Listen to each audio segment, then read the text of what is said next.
started. We okay, I was like, are we rolling? Yes. I'm always saying that. Are we rolling? We are rolling. We are rolling. We'll see. Hopefully, all these makes it as bloopers. Welcome to EDJ Studios, and this is the EDJ podcast. We do have two special guests today. Say hello, guys. Oh, word. So, yeah, I was going to say ladies first, but word. Tutiimes, and... Kayla, 1/3 of the Right Man Wednesdays podcast. Exactly. Yeah, I got a lot of questions for you guys, but let's toast to having you guys here. Okay, I'm going to have to take this in two, though. That's fine. Start the podcast right on a rainy day. Woo. I'm happy that camera just got all of that. I'm like, woo. All right. Yeah, no, it's a rainy day, but we made it. We did. How was you guys' day? You guys had a fun day? I had a terrible day. I mean, I feel like it was all right. It wasn't like too crazy. We got caught in that rain. Yeah, no, I was driving. I can't stand the rain. Oh my God. I was trying to make it here. I'm like, oh, there was so much traffic. Yeah, I'm like, I didn't want to have to reschedule or anything like that. And then I came in early because I'm like, I got to set up everything. And then I was like, is the rain gonna like mess the audio up? Because it was raining so hard. I was thinking that too. I was like, oh, is this gonna affect shooting? I was thinking about it in the back the whole time. Yeah. I was thinking about it. I'm like, am I gonna have to call him and reschedule this because I don't know how we're gonna make it through with the rain. I just realized that's another issue that I have with the studio where like for whatever reason like it sounds so loud when it rains. Ooh. So yeah. All of them must have the different type of a roof or something. I don't know. This is temporary. We're hopefully, as we grow, we get out of here and get our own building where we don't have so many people around. Right, well, this is a great place to start. No, this spot is dope, bro. Hell yeah. Thank you. Everybody says that. I'm like, I don't know. All I see is the mistakes and the what's wrong. This is like where you start. Critical, you're doing a great job, my friend. So. Thank you. So yeah, you guys just did a podcast together. We did. How was that? How was that? I didn't get a chance to see it yet.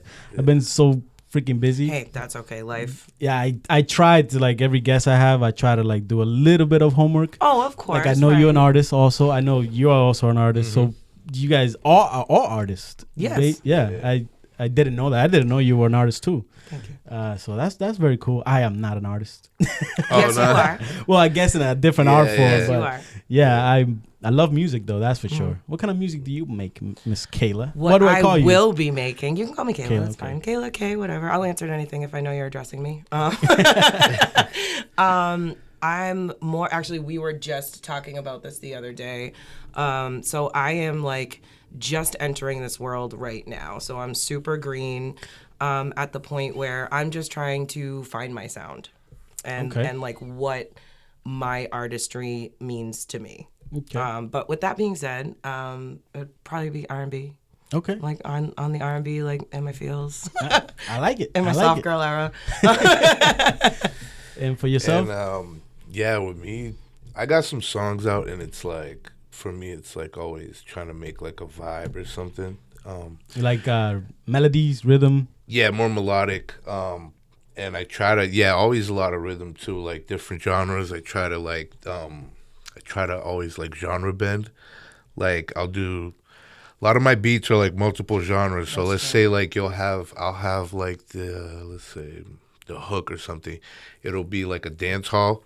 I'll probably try to do a switch up or something for the verse, like maybe drop like a trap type style or maybe. So you make your own beats? Yeah. One man show right here. Okay. Yeah. Everything. That's why I'm like seeing all the stuff you made. I'm like, oh shit. Like, if you want to ever take a look at the setup. Yeah, hell yeah, bro. Like I'm super like nerdy into that shit. Yeah. Like, all the specs and shit. But yeah, bro. Just so I make beats too. So what happens is like I'll go and make a beat, and then like I'll see where the beat's going, like what kind of direction, and then from there, like, it'll probably spark, like, if, it depends, like, sometimes the hook will just come to me, like, as I'm making the beat, I'm just singing some shit, like, and I'll, like, do the melody first, and then, like, I'll see what the vibe of the beat is, and, like, oh, what kind of lyrics would fit here, like, And then usually like all my songs, I always make songs for like the females and shit, like women, and you know what I mean. Like instead we of love it. Thank you for remembering us. Nice. Nah, listen. I'm not one of those guys that pretends that we don't like this. I'll be jamming to it too. No, of course. Guys be pretending. They be pretending that they don't not listen to it. That's okay. You can front. Yeah. So like I try to go more for that vibe, but I do different genres. So like I might do some like that. It just depends. It's like from song to song. I don't have like, I try not to like, I don't know. I kind of don't want people to put me in a box where, like, you know what I mean? You never know what my new song's going to sound true. like. You can't really like, say you do just one genre because you do like so many different ones. Yeah, I struggle with that too when it comes to like the podcast because I don't want to be just like a one aspect of it. Yeah. Like, I want to interview. You want to be multifaceted. Like, I feel like that's so important. Yeah. You're like, And for me, the fun part of it is that, like, as a podcaster, I'm just interested in stories. right. So I get that. I can, anybody could come in. You have a cool story. That's all you need, in my mind. But the process of music is way different than this. So, do you write, or are you trying to write? I feel like I'm trying. We'll say trying. I might be just being hard on myself, but like we're trying. It's been a very long time. Like so when I entered the world of music, what was that, like 12 years ago with you? Like that's because I feel like you're my music baby. How long ago? Like 12 years ago. Yeah, see, like you guys, I feel so out of place because you guys have been striving for this for so long. Yeah. And I just started. Hey, that's okay. But it doesn't matter when you start. Like it's true. We're all like as long as you start, right? We're all right. It doesn't matter the timelines. Everything's gonna be different. But like we're all chasing the same thing. You know what I mean? So it doesn't matter if you started in 2020, if you started in 2025. Either way, like come on, we'll run together. You know what I mean? It's inspiring to me because it's hard for me to see 12 years down the line of me too. Like, me too. I have no idea what's gonna happen in that time. It's hard for me to see 5 years, honestly. It's hard for me to see a year. Right. So it's like I said, when everybody that has come on the podcast, they're telling me they'll be doing this for 10 years, and I'm just like, it's so inspiring to me because I'm like, okay, they never quit. And that happens a lot. People just stop because it's not working or it's not going how they expect it, so they just stop doing it. So like I said, to me it's inspirational because it's like, all right, you can take your little hiatus. Like I get it. Like life happens, whether it's relationships or people like settle down and have children and then want to explore different parts of life or career or whatever it is. Like you can have a little hiatus, but when you have that in you, when you have that passion and itch and drive to create, that's never going away. So like you can put that on the back burner as long as you want, but like that is always gonna be there. You know what I mean? It's like that fire's never gonna go out. It may not be fully lit. You may just be like smoldering, but it's always gonna be there. Yeah, that's why like usually when like people stop, I'd be like, why, bro? Why? You to me? Yeah. My thing is like, for me, it's never like. Because I don't think of it like obviously I want this to be what I survive off, right? Like, or not even where I make money from or whatever, but that's not why I do it. You know what I mean? Like, I started like so early. Like, I have like Shank knows, like I have fucking baby pictures with like with the headphones, with the headphones and hands on the mixer. Like my dad used to do some shit, some kind of stuff. I forgot what it was. Yeah, he does some music stuff, but like. He had like, I think he was doing video stuff at the time. I don't know, but like he had like a little setup or whatever, right? So I have like baby pictures of that, and then it like I only seen it like way later. I was like, oh shit, I have them. When it's in you, it's in you. It's meant to be. But but with me, like, but I didn't even know that's what I was gonna end up doing though. Like I started off like just little, always like being really like. I just loved music, like always wanted to be hearing some shit. Like, did you play instruments? And like I taught myself how to play drums, like watching my parents at like rehearsal and stuff for church. Like they would, like my dad would play bass, my mom was like a singer, and then I'd sit there. whenever like they had rehearsal, and then even like when they had the service on Sundays or whatever, the whole time I don't give a fuck what's going on. I'm like zoomed in on the instruments the and drums. the music, yeah, I'm just watching what they're doing, and I'm like, all right, so you gotta do like to make that sound, you gotta do this, like to do this. Okay, boom, and then I hear the sound, I see what they're doing, how they're moving. So like later at the ends when it would be done. Usually, like all the parents be talking and all this shit. You have some takes time forever, to escape and go there.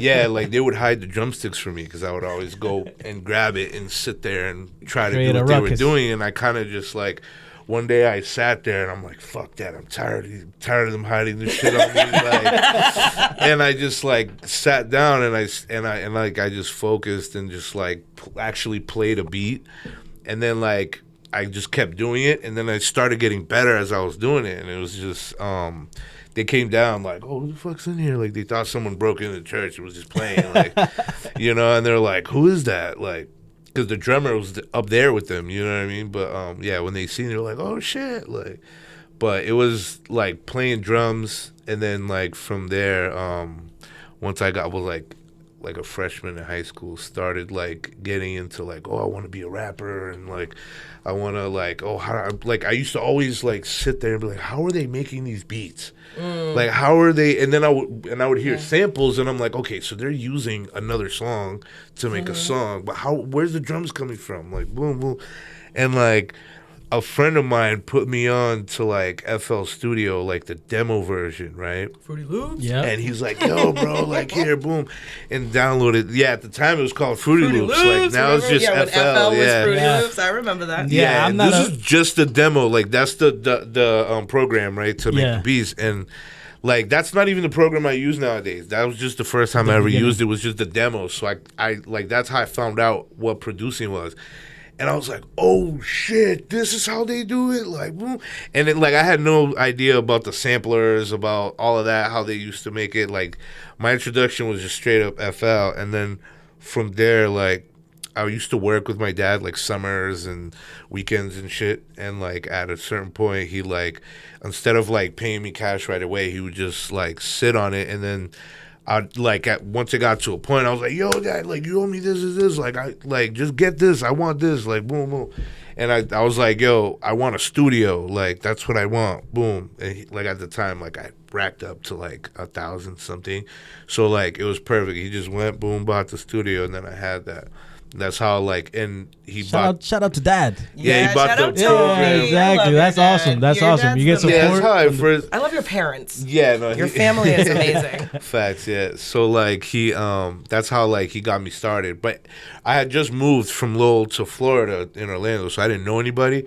And I was like, yo, what do you want? Me in the streets, or you know what I mean? Because I'm gonna go and hang out, or you know what I'm saying? Like you just brought the streets so since he owned, yeah, that's literally what happened. Yeah, literally what happened. Because like, he literally brought the streets who wants to be rappers? Who wants to be the rappers? You know what I mean? It's everybody. Yeah, trappers, so baby. like you can't flex if you're not saying shit. Like, so they do it on the tracks, but yeah. So that's kind of how like I started recording, and like I had to learn how to do it on my own, because like for me to even do it, for me to even do it, I had to, because I didn't have money, I didn't have nothing, so all I had was time and this shit. Right. So I was like, which is actually so valuable when you do like have that this time. This was in like 06, dude. Like when how I old got that, I'm 32. Oh, young. Yeah. So you came up in there when it wasn't so easy, like it is now. Before YouTube, bro. Like 32 as well. I think we all like around the same age, right? No? Yeah. So like the what's it called?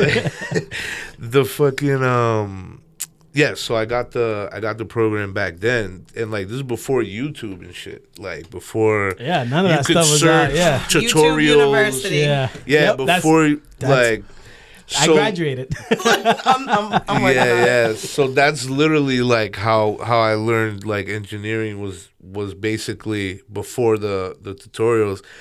It was like, so I had a long period of like my music being like literally just, it's trial and error. You know what I mean? So I had no idea what plugins were, whatever. I just knew effects. I just knew what was in my program, and I had to try to make something out of that. And like, you know, it's funny. I do have another podcast called Trial and Error. Shit. Well, yeah, me and my boy who helped me build this, we did a podcast called Trial and Error because everything in here is a trial and error. Wow, yeah. So as we were building this whole thing up, we were just recording everything. Do you still do it? We're working on it, which I'm trying to figure out. He's not very... I was like, I'd love to invite myself onto it. That's just what I do. I just invite myself.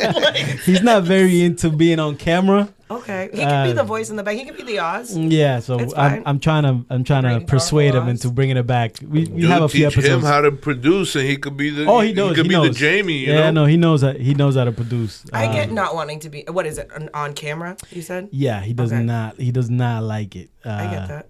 So I respect it. You know? I was just gonna say I respect it. I totally get it. It's not. Nah, I'm like super camera shy too, but like I'm gonna have to do videos. I'm gonna have to, so I gotta get like. I'm not very good with cameras. Like if you know anything about me, this is probably out of left field because I didn't even have a Instagram or like barely had any of those things. Yeah. And all of a sudden I have a podcast and I'm on camera. You're like this media personality and people are like, who's he? Like, wait a minute. How did this what's he doing? Yeah.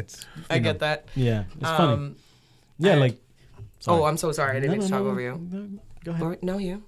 For you, I was gonna ask you too the same thing as him. Is y'all bringing kind of like him? You had a father that's musically inclined, or a mother, or was music in your family? I feel like my dad is the type of music listener where you could put anything on and he'll just kind of be like, you know what I mean? But it's my mom that she's the reason why I will always say that I grew up with amazing music. Like I grew up in the church, choir, but still that's where I was.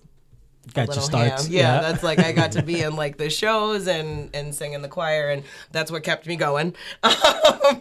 But yeah, my mom, like when I think of like growing up, I think of like the golden oldies and musical theater, and my mom just had such good taste in music, and then I feel I got that from her. She was a performer too before she had kids. Like she was in a cover band, and I want to say it was called like the Friendly Persuasion or something. And she that's a good name. Perform in Boston and like they would just do covers of songs, and I want to say that was like in the 60s or 70s. Oh my God, she'd kill me. Put it on her age. What are you doing? I know she'd kill me. I love you, Mom. But yeah, so I feel like even though I'm adopted, that doesn't matter to me. Yeah. I still feel like I got that from my mom, and I'm so thankful for that. Of just amazing. Having that like beautiful foundation, like growing up on the golden oldies and Motown. Yeah. Like I'll take it. Yeah, like and like soul music, like there's nothing better to grow up on. Exactly. So I feel like that that got me started, and then stealing like my brother's cassette tapes. Oh. Like as I got a little bit older, I'd sneak into their bedrooms and like I would steal like Boys to Men, and like I feel like, and then obviously after cassette tapes it was CDs, and like it was just like Alanis Morissette, Jagged Little Pill, and like I would like steal their music, like No Doubt, their like first album. Yeah. So it was like kind of, I feel like my music taste is a little bit all over the place, but your brothers are older than you, right? 10 and 12 years older. Yeah. Oh yeah, so you 10 and lucked 12 out. years older. Yeah. See, the way I got music was we got the cassette, we had to fucking record it with the radio player. I remember my that parents you wouldn't buy that shit. Yep. They're like, no, that's devil music. Like, that's the area we come from. You weren't allowed to listen to secular music. No, or watch Disney Channel. Wait, where you from? What's your nationality? Brazilian. Makes sense. Yeah. I'm super, Dominican, Spanish. Back in the day, it was like, and then now I'm like, bro, like. Yeah, what was that? The fuck was that? Like, I wasn't allowed to listen to Jam, so and I bad. wasn't allowed to watch MTV. Did I? Yes, because I would sneak it, but like I wasn't allowed sneak to. all that shit. Yeah, I lucked out. My parents didn't know English, so I got to. Nice. You're like, no, they didn't know what they were saying. They're just like, oh, nice Talking beat. about God. Yeah. Talking about That's God. hilarious. It's like, I'm doing it. Yeah. They're talking about their faith. Yeah, they going to church. They're doing it. They're praying. But yeah, I think, like I said, to me, the stories is what makes the podcast. So I love hearing all everybody's stories. For me, I grew up in music, surrounded by music. I had never got the bug. I got the bug of writing. I want to become a writer, but That's not beautiful. music. Yeah, like That's movies, a great gift books, to have. things like that. Mm-hmm. Yeah, I had a best friend. His name is I don't know if I should say his real name or his artist name. I get confusing. We'll shout out his artist name. His name is Acid. He's a Spanish reggaeton artist. Okay. And he's from here, from Lowell too. But Oh he my moved God! to Puerto After, Rico. can you put me onto his music? Like I got. Yeah, Okay, yeah. He has a few things out. Absolutely. Yeah, he moved to Puerto Rico, left here, moved to Puerto Rico, and Not for nothing. If I went to Puerto Rico, I wouldn't come back either. well, he came back. He comes back here for it. Exactly. I'd never come back. Exactly. But I grew up with him, and since we were kids, I'm a little bit older than him, and since we were kids, he was always doing what you were doing. Yeah. He had Fruity Loops on, and he's making beats, and I'm over here in his room playing video games, watching, like, listen to what he's doing, and then afterwards, he always stayed. Since we were 10, he never gave up. He's always that's what he wanted to do. Yeah, that's how I feel, man. Like, it's like, yo, if you like you gotta do, because so art is an expression of you know what I mean, is how it's a way to express yourself, or you know what I mean, push it out there. And it's like, if that's what you like doing, there's no, like, I don't sit there and like, oh, if it's not successful, or oh, if I don't make any money out of this or that, is so all that shit is like, it's like, obviously at a certain point, it's all bonus. It's all a bonus. Yeah, Right. it's like, my thing is like, I don't care if I'm like the #1 artist. I just want to make enough so I don't have to work, so I could do that more. You know what I mean? Like, that's what the goal for me is, and just to keep, you know what I mean? As long as I can keep doing just that, and then whatever else I want, I'm good. Like, there's other people that stay consistent and actually keep doing it. It's for the love of the game, not for like what you're gonna get paid or whatever. But, you know. Those are like those artists that they get famous and then they make money and then they stop because they're like, I don't really like doing this. I got my money. That's how you know, like, the people that stop. It's either like, you know what I mean, they're stopping because they're not making money, or like, you know, sometimes it's life shit where you gotta stop to go make money. But for me, it's not. That's why for me, like, putting shit out was never like that important. My main thing. So I stayed mad long without putting stuff out. Like, I just put out stuff last year. I did like from September, like last week of August, right? So it was.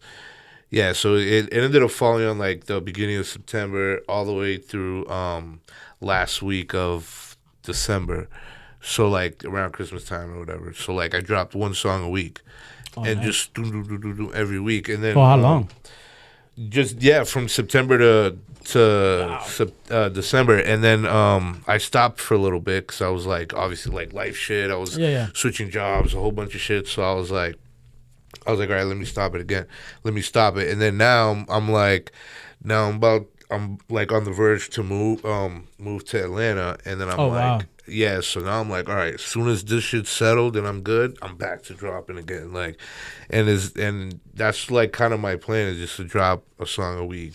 Yeah, and not to cut you off, but every time there's so many artists, well, not so many, the few artists that I have interviewed already, everybody does the same thing. Everybody's always looking to get out of Massachusetts because it's like we don't have like a music scene really, or people don't really blow like that. It's just a few here, like in the East Coast, it's very like, there's like a battle rap scene out here. There's like a lot of the boom bap stuff like going on around here, and like, but it doesn't cut through. But the young generation, like college. Like there's like a lot of the young rappers like doing stuff, but it's that thing of like, if like people usually like take off or they stop at that point. You know what I mean? Like, for whatever reason, it doesn't keep going. You don't see people growing and evolving and then blowing up eventually. Which is crazy because we really are surrounded by so much talent. Like, my playlists are full of art, like 978 artists, or if they're not from 978, they're like indie artists from like other states or whatever, you know, like less than, I was showing the other stuff, the stuff I was showing you the other day, like they have less than like 2,000 followers, but their music is like amazing. Amazing, you know what I mean? That's like, everybody always says that, like, oh, we got to get out of here. If you're in music, you're gonna have to get out of here. Mass, that's so sad. Yeah, no, I don't like it. I was like, it's like so much talent around us, and I think, not that I would know, because it's not that I'm like heavily saturated in that world, but from what I hear and just some from like light observations. I feel like it's like just heavy gatekeeping and like not like collaborating the energy, enough. Right? the energy around like it's I don't that's like that. usually like around the music, right? Podcast. I've noticed. I think podcast is what's gonna do it, but in the music community, again, just solely my opinion. Don't know it from facts, but from what I've seen, I feel like it's just. Yeah, like you're like keeping these for what? I don't get it. I don't understand it. We're all chasing the same thing, right? Exactly. We're all passionate about the same thing. We all love to create. So like, why would you hold someone else back from doing that? Yeah, I think that's weird. Yeah, it's weird, and it's also like even with anything, I guess people do that, which I don't understand. I don't either. I never will. Yeah, like I think it's better. It's like I don't know. I feel like there's a mentality of people wanting to be the one.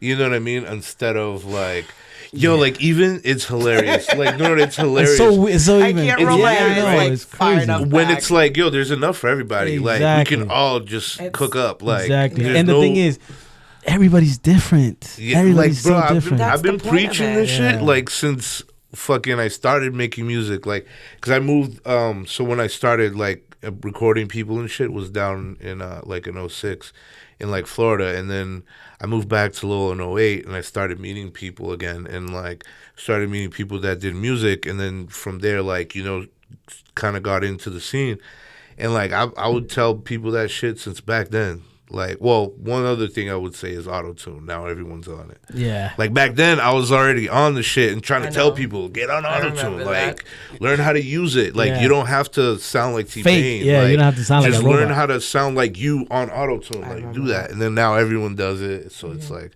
it's one of those things. But the other thing was that, like, collaborating. Like, everybody needs to work with each other. Like, let's all get on. Because everyone sounds like them. Yeah. And then whatever beat the song is going to be like, like different styles. It's almost like the Wu-Tang. Like, I follow a lot of the Wu-Tang philosophy. Like, the whole, like, having a whole group. And it's like, they're all, like basically they got signed in multiple ways how they had the contract, like where they can get signed as Wu-Tang, right? The whole group is signed, but then they all can get signed individually to do whatever they want to do individually. You know what I mean? As a collective with Wu-Tang, so it's like you don't hold nobody That's back. fine. Like you don't hold nobody back. Plus, about. you guys all work together and all like ride out together. You know what I mean? So it's like if anything, it's only gonna help. And that's how I've always like looked at this shit, like how people should start thinking like that instead of being like, I want to be the top or like, you know what I mean? Like you ever seen the shit going around? It like every few years it pops back up. It's like the top 5. Like the whole like list comes up, and then all the local rappers, and then you get everyone in the comments talking shit. Like, it's funny. Why am I number blah? Why is this? And I would always like since back in the day always talk shit like, why the fuck do you guys care? Like this list why are you competing with each other? I'm trying to like. What were you saying? This list is hilarious because I have no idea. Like I didn't know anybody in the music scene in Lowell or. Do you mean like, top 5 locally or like? Yeah, there's a list. Oh, okay. A list. Like somebody made this fucking list, look. and they went through and got every. Like I'm not even on the shit. No. I'm not even on the shit, but I've recorded and made music with like half the people on the list, and I was like, no. I have had a few artists. Like, I have had a few artists and bring this exact same thing up because everybody's upset about this list. Why? No, and it's hilarious. I've always, it's so funny, Who bro. made the list? So this is the funny part. Random, nobody knows. Like, I know who made it. I find out now. Like, word. But it's just weird because I thought it was a new list, right? I'm thinking like, okay, everybody's talking about this list. No, that shit's been out since back in the day. And then I figured out this is like 12 years old or even older, and I was like, what? Dude, all the people that was coming to my house to record back then. Right. That's why I was like, it's 12 years old. Remember Trizzle? Like, would be like, yo, top 5, top 5, top 5. Yeah. Since back then, like, they was doing this shit at my house talking shit. Like, everyone. Trizzle came in here with the group. And shout out Trizzle. he was going in about the list. Yeah. Shout out Trizzo. I asked X, I'm not gonna lie. What's this list, bro? Let's get to the bottom of this list. Oh, he was with X? Shout out X. Shout out. X is like, bro, this is 12 years old. I was like, oh my God. Yo, not for nothing. facts, I'm telling you. Trizzo is so funny. I miss how funny he is. He used to make me freaking roll. Yo, that guy is so funny. It's funny because dude, his style, I'm telling you, I'm like, bro. He's super talented. I'm like, bro, you don't know what hilarious. You have. Yeah, because you got podcast. Like, he's super talented, like music wise, and also just like personality, charisma. Like he could do. Oh, by the way, go stream our track, Ruffle Feathers. You have a track with him? Yeah. Oh, nice. It's funny. They did a podcast. They came and did a podcast, and I lost it. Oh no! It was terrible. It was a good podcast. Damn. The whole group was here, and we did it twice because of that reason. Oh shit! Like I said, they were my third interview, I think. Mm-hmm. And we did the interview, and I have it. There's no audio, so it's just us for like 2 hours. Oh, and I bet it was great too because like they're great people. And, like I remember back in the day, like everybody was doing their thing, and like not CVG, the whole group, everybody's C Music, everybody's been awesome. They send me people. Everybody's been very supportive. Yeah, X has been so supportive with everybody, from what I understand. Everybody. Yeah, he's super supportive. Definitely shout out that man. To say about X. Yeah. So it was hilarious. It was a funny interview. And then the audio is gone. Damn, that sucks. Because I know, especially with those two, like you probably had gems and like. Like I finished and I was like, I can't wait to go home and watch this. And And then I got home. We were drinking, and I got home, and I was like, I was sick. Like I was so angry. That's like when I'm like in a session, like I'm almost done the beat, forget to save, and lose the whole beat. Yeah, that's hours of my life I'm not getting back. Yeah, that's that feeling of like I just did this whole essay and then I've deleted it by accident. I know. Yeah, thank God they came back and everybody was so understanding. You gotta charge it to the game, bro. Yeah. Hey, that happens though. Yeah, it's twice. It's in that learning curve. It's happened twice. It happened to me. It happened the second time again? No. You got the second one. Yeah, I got the second one. After that one, it's never happened again. I made sure of that. Word. It was with X and Amens, I think it is. I don't know if I know who that is. I always forget his fucking name. I always mess up his name. But I'm so bad. When he hears it, he'll know. I do know people's faces though. But I remember like X and Trizzo obviously from back in the day because like we were all doing our thing and like everybody's been doing it for so long. Yes, like they were doing their thing back in the day. So like the way that I look at it is like I look at this artist community and like you said earlier, like that inspires me. Because like if you think about it, like I look back at those years and I'm like, we were all babies, like trying to figure it out. Like early 20s, you know, so to see people and it's like now we're still grown and like you're really establishing yourself and to like see them like really have stuff, like good stuff going on, like that makes me happy and that makes me like proud of my city and like proud to like of like what we have going on, you know, and there's so much going on. I know. I feel like Lowell and Lawrence. Oh, I'm sorry, not to talk over you. No. I feel like the 978 in general just has like a lot of talent, but especially like when it comes to like Lowell and Lawrence, in my opinion, I feel like has always had solid artists. Yep. Like and amazing music coming from Lowell and Lawrence. And the funny part is I've been here my whole life basically since I was 10. And I didn't know any of it. Like and I'm the same age as you guys, but I was not aware of back then. Also I didn't know English. So that's probably part of it too. So I was not in the scene, but I like Stein.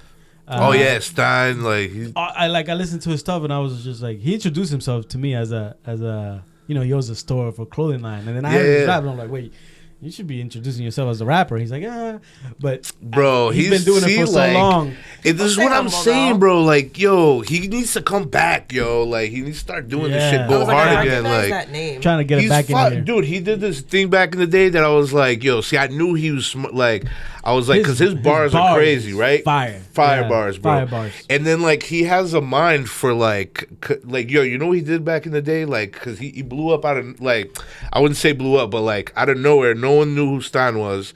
And then like a week later, everybody knew who Stein was, or they didn't know who they didn't until like he dropped the video. Then people were like, oh, that's Stein. Boom. He went and got, I think it was like a picture of himself. I think it was like a picture of his face. Oh, he's a marketing genius. And he put Stein, and then he got a shitload of stickers and just put them everywhere. Got someone to fucking just put it all around Lowell, like just random walls and random everything, so people would see this shit Stein. So when he dropped this shit on when he dropped the song and video whatever online, and the shit started getting shared on Facebook, like all the people that were in the scene and doing this shit. Seeing that, I was like, "Oh, that's what that is! Oh, yo, this guy's a fucking genius!" Like, yo, man, smart. Like, and that shit was like so fire. I was like, dude, like I'm gonna copy that shit. Like, I'm gonna do that shit too. Like, I'm gonna get like the boom and put that shit everywhere. You know what I'm saying? Like, I'll put them everywhere. Facts. I don't care. Yeah, I'm doing that shit too. Sorry, Stein, but you know. No, but like, Facts, thank you, Stein. Yeah, thank you, bro. Thank Like, you for coming up with the blueprint for that. At the same time, I'm like, dude, fucking start making, like, get back to making music again, because the clothing line is fire too, bro. Yeah, but like, I got a shirt. We need that. Shirt. We need the art to go along with it, bro. We need the music, like that shit. I need to be put onto this. Yeah, I think he told me. He has a store in downtown. Like it's like the where the old court. The old court used to be right there, right off of Central Little Street, right there. Yeah, right next to the Dunkin's was right across the street, was it? Oh, no kidding. No, I think it's at so it's that I like that. Stein and Co. Oh, did he move it? Hot. Did he move I'm it not to? sure. He has one in Colombia also. He just opened Oh, one that's up. fire! Hell I like that hat. That's for shank. Hell yeah! And it's good quality. It's fire, bro. Yeah. But dude, he definitely needs to get like there's so much dropping talent music in again. this Bro, yeah, so much. And I think like if everybody was just like, if I don't know, because as an artist, like everybody has an ego, you know what I mean, with their art and shit and all that. But I think that's why I kind of want to go to Atlanta, like really, like is just to see the vibes, because from. Like when I see in like interviews and what people say about it is that the scene down there is so like supportive. Yeah, everybody like everybody. If you're an artist, is like, yo, dude, I'll follow you. Boom, boom. I'll DM you. Yo, let's cook up. Boom, and they meet up. They cook up. Yeah. They actually do shit and like. You know what I mean? And the thing too is it's like, because I think people misunderstood like the whole thing of like, oh, I'm not gonna give him my fans or whatever type shit. What? That kind of mentality. I'm gonna say this about I think it's like it's better that it's like. Wait, what are you gonna say? I'm gonna say this about that is so stupid. Yeah, bro. That is the stupidest shit I've ever heard. That kind of mentality. It's like, listen, if you make somebody blow up, right? If you help somebody like get followers and they blow up, like let's say podcast, right? If somebody comes in here and he has a bunch of followers, right? And of course, I'm gonna get the most benefit out of it because I just started, right? Yeah. But the way I look at it is, okay, cool, thank you, right? But when you come back next time, it's so much easier for you to promote your own thing now. Oh, of course. You just made yourself a whole platform for yourself. Yeah. So why are you treating it like that? Everybody should just share it. Because once a platform, everybody could come in. Yeah, like and even with even like on with music, it's like when you do a song with another artist, doesn't matter how many fans they have. If it's good, at the end of the day, like it's like they're gonna like there's people that are in your fan base that's gonna fuck with him. A lot of people, some people, or like whatever, you don't know. Like some people might not fuck with it, but at the end of the day, like if the person's serious and they keep going, like my thing is this: is if they're serious, fucking work with them because you don't know where they're gonna end up. Like you don't know what's gonna happen. He might help you out a little bit later. Yeah, so. Bro. Like I see that a lot when it comes to people don't not want to share their followers or like it's that like I don't know why. It's that weird mentality, bro. Like, and I've always been like preaching against that shit. I've always been like, dude, like, nah, we need to all work together, like.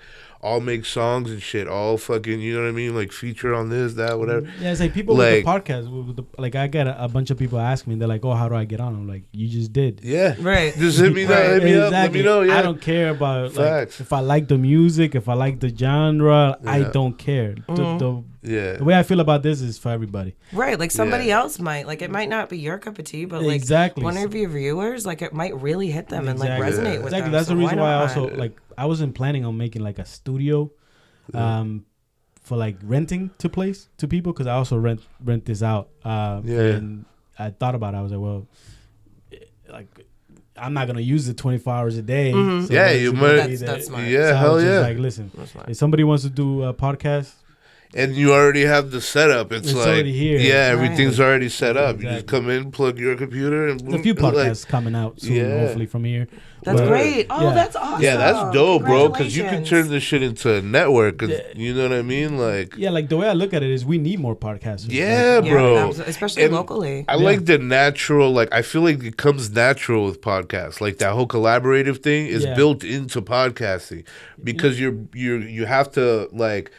If it's you by yourself every podcast, you're gonna have to be very interesting. Like you're gonna have to have some to keep it up. You know what I mean? And also, you cannot like to make a scene of like LA is LA not for one person. New York is New York not because of one person. Yeah, Atlanta is Atlanta not for one person. One person can't maintain it. But that's really the like at the end of the day, that's why they've been running the game for as long as they have, is because of that, bro. People don't get that. Like, why do you think New York is? Everyone's always hating like, oh no, New York is the best music we started, blah blah. But then it's like, yeah, but you guys like all fight each other, so you're not like, you know what I'm saying? Like you're not growing. You're like once it gets to a certain thing, all the people that are like gatekeeping and shit, they're at the edges, not letting everyone else out of it. Like so, it's like in Atlanta, everyone's fucking catapulting each other out. Like so, you know what I'm saying? So it what is that saying called? Tides lift all boats. Rising tide lifts all boats. Yeah, that's the mindset I have when it comes to everything. Bro. Like people have asked me, it's like, oh, what's your setup? I'm like, come look at it. I'll tell you what not to buy. I already went and like dropping gems and telling people stuff. Like, yo, I've been telling people about like distributors and like putting the shit out like on your like, even though I wasn't doing it at the time, I knew it. Like I knew the information and I was like preaching the shit to everybody. And like certain people, like not certain people, but like like people would say like, oh, why do you tell everybody all this shit? It's like, because, bro, like, I'm not trying to be the only one. Like, you know what I mean? I want everybody to do good. That's why I tell everybody, yo, your shit's fire. You got a dope song. Put it out on fucking, go to DistroKid. Put your shit out on there or any of the other distributors so it goes on all the platforms. You know what I mean? Don't just throw the shit up on SoundCloud. Because you throw the shit up on SoundCloud by itself, that's only one thing. You know what I mean? You could do SoundCloud, but do everything else too. Like shoot in all directions. You know what I'm saying? Like, what were you gonna say? Oh, I thought you were gonna say something. Yeah, oh yeah, it's just what it is. We all have to collaborate. To me, like it's like to me, I feel like if you're worrying about somebody like copying you, like you're not confident in yourself. Yeah, like holding secrets and shit, like not telling people like stuff, like because you don't want them to get further than where you're at. Like, I feel like that type of mindset is exactly. You know what I mean? That holds the whole scene back because like we're gonna change it. We're gonna. Yeah, I feel like God. Well, the way that I look at it, even if you don't believe in God, whatever. But the way that I look at it is, so God gave me the capacity to learn the things that I can learn and to do the things that I can do, right? So if I have that knowledge and if that can help someone else, why wouldn't I tell someone? Because like that's what it's all about. Like exactly. Like I feel like, well, just the way that I view human beings in general, even if I don't know you and you're a perfect stranger, I feel like because we are all human beings, we're all connected just off of that right there. So like, why wouldn't I help a fellow human being that may be where I was or want the same things that I want? Like, God gave me this knowledge for a reason. Let me spread it. Exactly. Like, I got it probably for free, or you know what I mean? Or I was blessed with it because of the people that I've been around. So why wouldn't I like try to spread that? So, and the second part is I also think that's a direct reflection of who that person is. Correct. Because it's like you gotta really be like coming from an insecure place to be like. It's like the people like he was saying like, oh, they want to be number one. It's but it's not that like specific person. That's just I feel like that's like a mindset that for most people is the entire like Northeast. Like I'm trying to tell you, it's not just here in Lowell. Like, trust me, I've been the entire Northeast. It's like New York. It's fucking everywhere you go. podcasts are literally changing that. That's why I'm super excited about that shit. That's why like when I found out like she was on a podcast, and then like I seen your podcast from like friends and stuff and like on social media, I was like, oh word, bro, I'm hopping on. Like I gotta do this shit. Yeah, because my thing is I tell everybody, if you hit me up, that's all you needed to do to get on the podcast. We'll figure everything out. I didn't know that. I was asking Philly. I was like, I want to be on that. I was like, I just took the screenshot and sent it to her. I'm like, look, this is what he said. Just do it. Get him up. Well, I wanted to invite you the whole time. Did you? That's so funny. Is, I invited the whole podcast because I don't know everybody's dynamics, right? So in my mind, I'm like, well, let me have all three of them together, and then I could have them individually. Yeah, so that's I wanted to have, like, because I didn't, I don't know how people are weird. So I'm like, what if I have her on and then they feel some type of way? Which afterwards I'm like, that's stupid. Yeah. But I wanted that because I heard about you. I think it was through. You commented on X or X commented. Yes, because I was gonna say I followed you. Like I found your podcast because like X had posted you or something like that. So I was like, oh, okay, local podcast. Like I'll definitely follow that. Yeah. So I think I didn't know you were doing a podcast. You were just something. I forget what it was. You commented on something with G Johnson. They were doing something and X. And I forget, you said something. He's wicked funny. Yeah. Oh yeah. I had him on too. Yeah. So you guys did something. So then I was like, okay. She's cool. I didn't know you were on the podcast. So I'm like, oh, maybe I'll have her on. And then I saw that you were on a podcast already. So I'm like, okay, well, I don't know how that's going to work. Let me invite all three of them. And I do want to, like, I want to interview all three of them. Yo, low key, me and G got a couple songs. Well, like I recorded a couple Johnson? songs. Yeah, he's got to drop some. It's comedy shit. Yeah. But that would be fantastic, though, to do. And I obviously, us as a Right Mind team, thank you for being mindful, but it's not like that. Like some people are weird, man. I get that, and even like I wanted to make sure I don't appreciate that. So appreciate that, and even like the three of us on the team, we're even like very much like that with each other. Like, hey, just want to make sure that this is cool, or like, whatever. Like always running things by each other, or like. I want to say shout out Jay Faith. Like I do look to him for like guidance on some things, or like just because again, like I'm really new to this world, and I am really blessed. God put me with people that know what they're doing, so like I can look to them for guidance. But kind of like what you were saying earlier about Wu-Tang, how it's like, hey, when we come together as a group. We're a group, but we got something solid. Yeah. But we're also individual people and artists and creatives that are doing other things. Yeah, like I realized that later. I didn't know. I never heard of Jay Faith ever. Yeah, they both make music. Nothing. Yeah. I didn't know. I thought you guys Life were the podcast. Yeah, shout out Jay Faith and Life. Then slowly everybody's like, oh no, he raps, and then he and then I'm like, oh wait yeah, a minute. Life actually shout out to Life. He just dropped an album July 12th, Simplicity. Go stream that. Oh hell yeah, please. check that shit out. Check that out. Nasty. Go support. Yeah. And Jay Faith's album is Apartments. Oh, and he hit me up. We're gonna be cooking up too. Oh good, yeah, good. Oh my god, yo. Yeah, we gotta meet it. Life and Jay, like I love. They dropped an album together, and they're gonna do a part 2. Oh my god, it is so. Dope.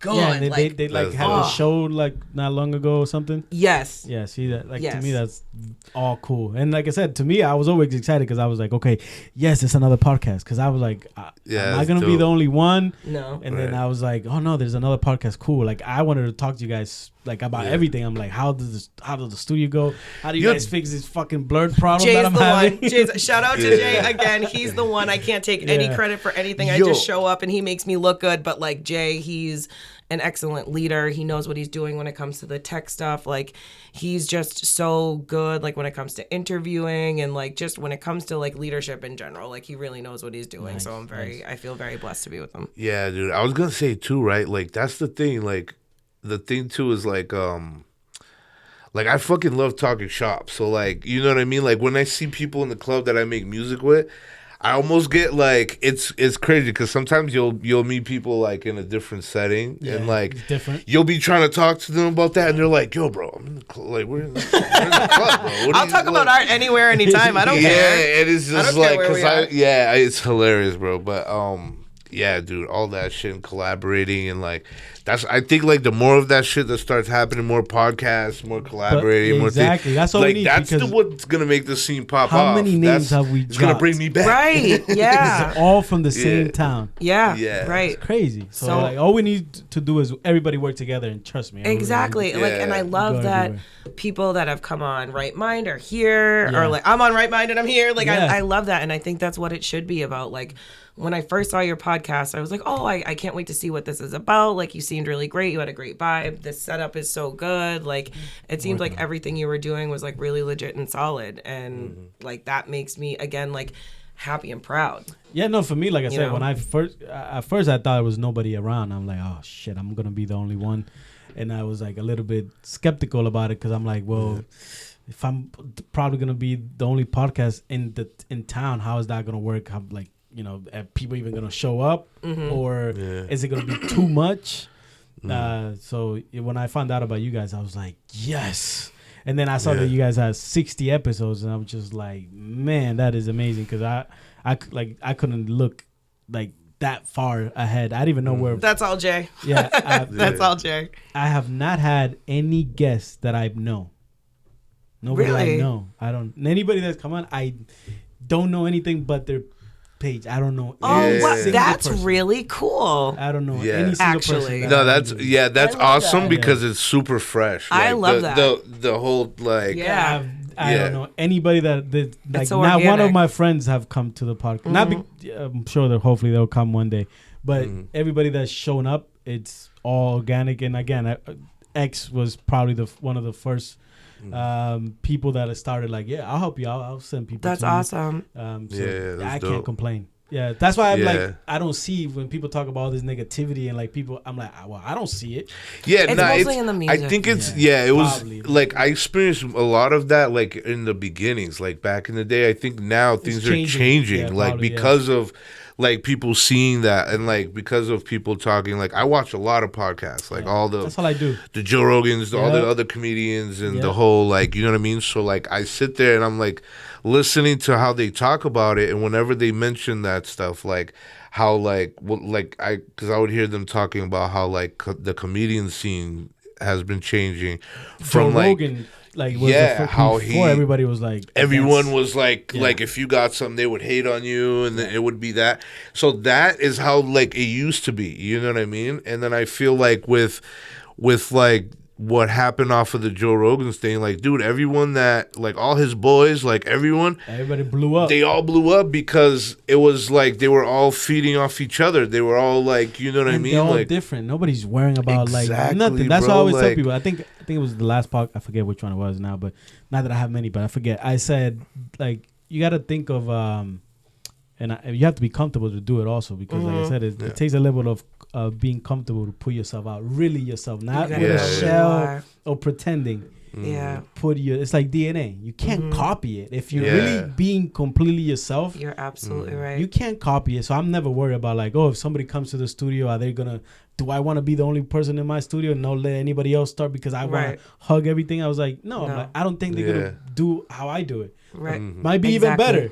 But they're not gonna do it exactly how I do it because they're not me. But that's the beauty of it, right? Exactly. Isn't that's the point of it? Like, I think the thing too is like if people copy, like when people copy and shit, like that's why I don't worry about that kind of mindset is because like if people copy, it's obviously noticeable, like, you know what I mean? And then you can copy certain things. Like certain things are like you formulas, blueprints. Exactly. But don't try to copy my whole personality. Like you can't copy. No, but it's like you're not gonna be able to do it. I think to the point of the point of like even if they do try that, it's like gonna suck. It's not even that, but it's gonna be noticeable. So it's like you they can't can't sniff out a face. You know what I mean? No, and I mean it when I say it sucks, I mean it's gonna suck for them. Yeah, you're fucking pretending. I don't know. Right. I don't know about you guys. I did that shit when I was a kid. It's gonna be hard. Like to be.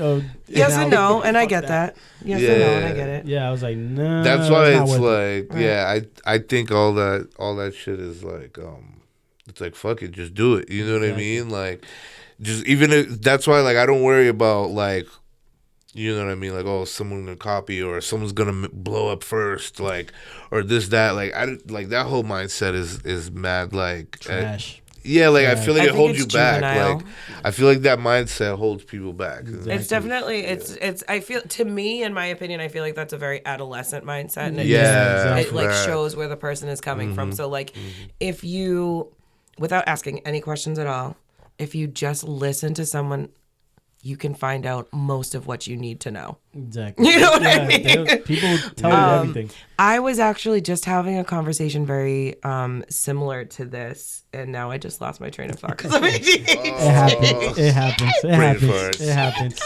Could have been the blunt we smoked, but No, it was. Oh man, I wish we could spark up in here. We can't. Oh yeah. That would be great. But that's why we're working on, like, me and my partner. We're working get like on a little filtration system or some shit. No, we tried. I talked to the landlords, and we don't have. They don't. It's like against the. They're not against the building code. Yeah. Or like that's okay. That's what we have Remy for. Exactly. But no, I got it back, gentlemen. No, like I got it. I found the thought. I found it. No, but just like leaning into who you are. And like being so unapologetically you. That's the best advice you could give anybody. Yes. So like a very wise man once told me, just let go. Yeah. Like no one can be you. And I also feel like, again, that's the beauty of it. Like no one can do something the way you can do it. Yeah, and then this is the beauty of it, right? Like we see the craziest people and it attracts. Like we see people that I'm like, yo, this girl's crazy, but she's like herself, so you're attracted to that. She is so herself, right? That no matter what crazy, and it could be a guy too, whatever they're doing is so crazy, but they're so themselves that you're like, fuck it, like yes, that's like them. That's them. I love it that you love it. You know what I'm saying? Right. I feel like when fucking people, Uncle Joey. Yes, I love Joey Diaz. I love Joey Diaz. That's the fucking his Monday motivations. I'm like, yes, get out there, cocksuckers. Monday. I know. And I'm like, and I feel like it's geared towards men, but I'll sit there as a female, like, yes. Facts. Yeah, exactly. That's that energy though. Like, fuck it is. Like, I feel like when anybody shows up in authenticity, whether it's my cup of tea or not, I always appreciate it. And I will always respect that because I'm always going to try to do the same because people can sniff out a fake. Yep. In that was the first thing 2 seconds. I said to myself, I'm like, all right, well, if I'm going to start this and I'm going to put myself on camera, that wasn't the purpose either. Like I was going to start the studio and I was like, I had like friends that I was like, hey, you got a good personality. Let's start. I'll finance everything. I'll take we'll work a deal out where, I am owner of some of the content that comes out because I am paying for everything, but you'll also be an owner. And like you wanted them to kind of be the face of it. A lot of people have said that, dude. But but you should do that. But just have because I was just like, well, I have the studio's already paid for. You could turn it into like a network, bro. Like, exactly. So that's like basically I watch a lot. Like I was saying, I watch all the comedians and shit. Like Your Mom's House, which is. Bro, Segura, that's a whole network. They have a bunch of people. That's kind of what I wanted to do. A whole bunch of different podcasts coming. Like they're the ones that it's the same people producing theirs as producing all the other ones. Exactly. And it's it's just like a house. Like it's like how I had my house back in the day. I was recording everybody, and it was just like it was all coming out of my house, but it was all these different artists type shit. Exactly. And it's like you could turn that shit, like, you know what I mean, upscale it, thinking in the future more podcasts start coming, people say, yo, I might like, yo, come through. Like, exactly. I go on these days, you can take this day or whatever, that's the how we're doing. Like right now I have some people that are taking over Sundays, Tuesdays, Thursdays. It's to me, I didn't want to be on camera because I was just like, eventually I was going to do it. But at the beginning I was like, all right, let me just focus on business. Again, there's a lot of money that I spent in here and I'm not rich by any means to the like, it's not like, oh, I could just lose all of this. No, I get it. You're investing. I believed in the like my idea. I believe in this. I know this will work, especially when I realized there was not enough podcasting studios in the area. So I was like, all right, cool, let's do it. And then in the beginning stage of it, I was telling people like, all right, I'm gonna build the studio. When I build the studio, you're gonna come on and like be the face while I learn how to record. Nobody know how to record or like do none of this stuff. So I'm like, I'll learn how to do all that stuff. I'll sit in the corner and I'll record everybody.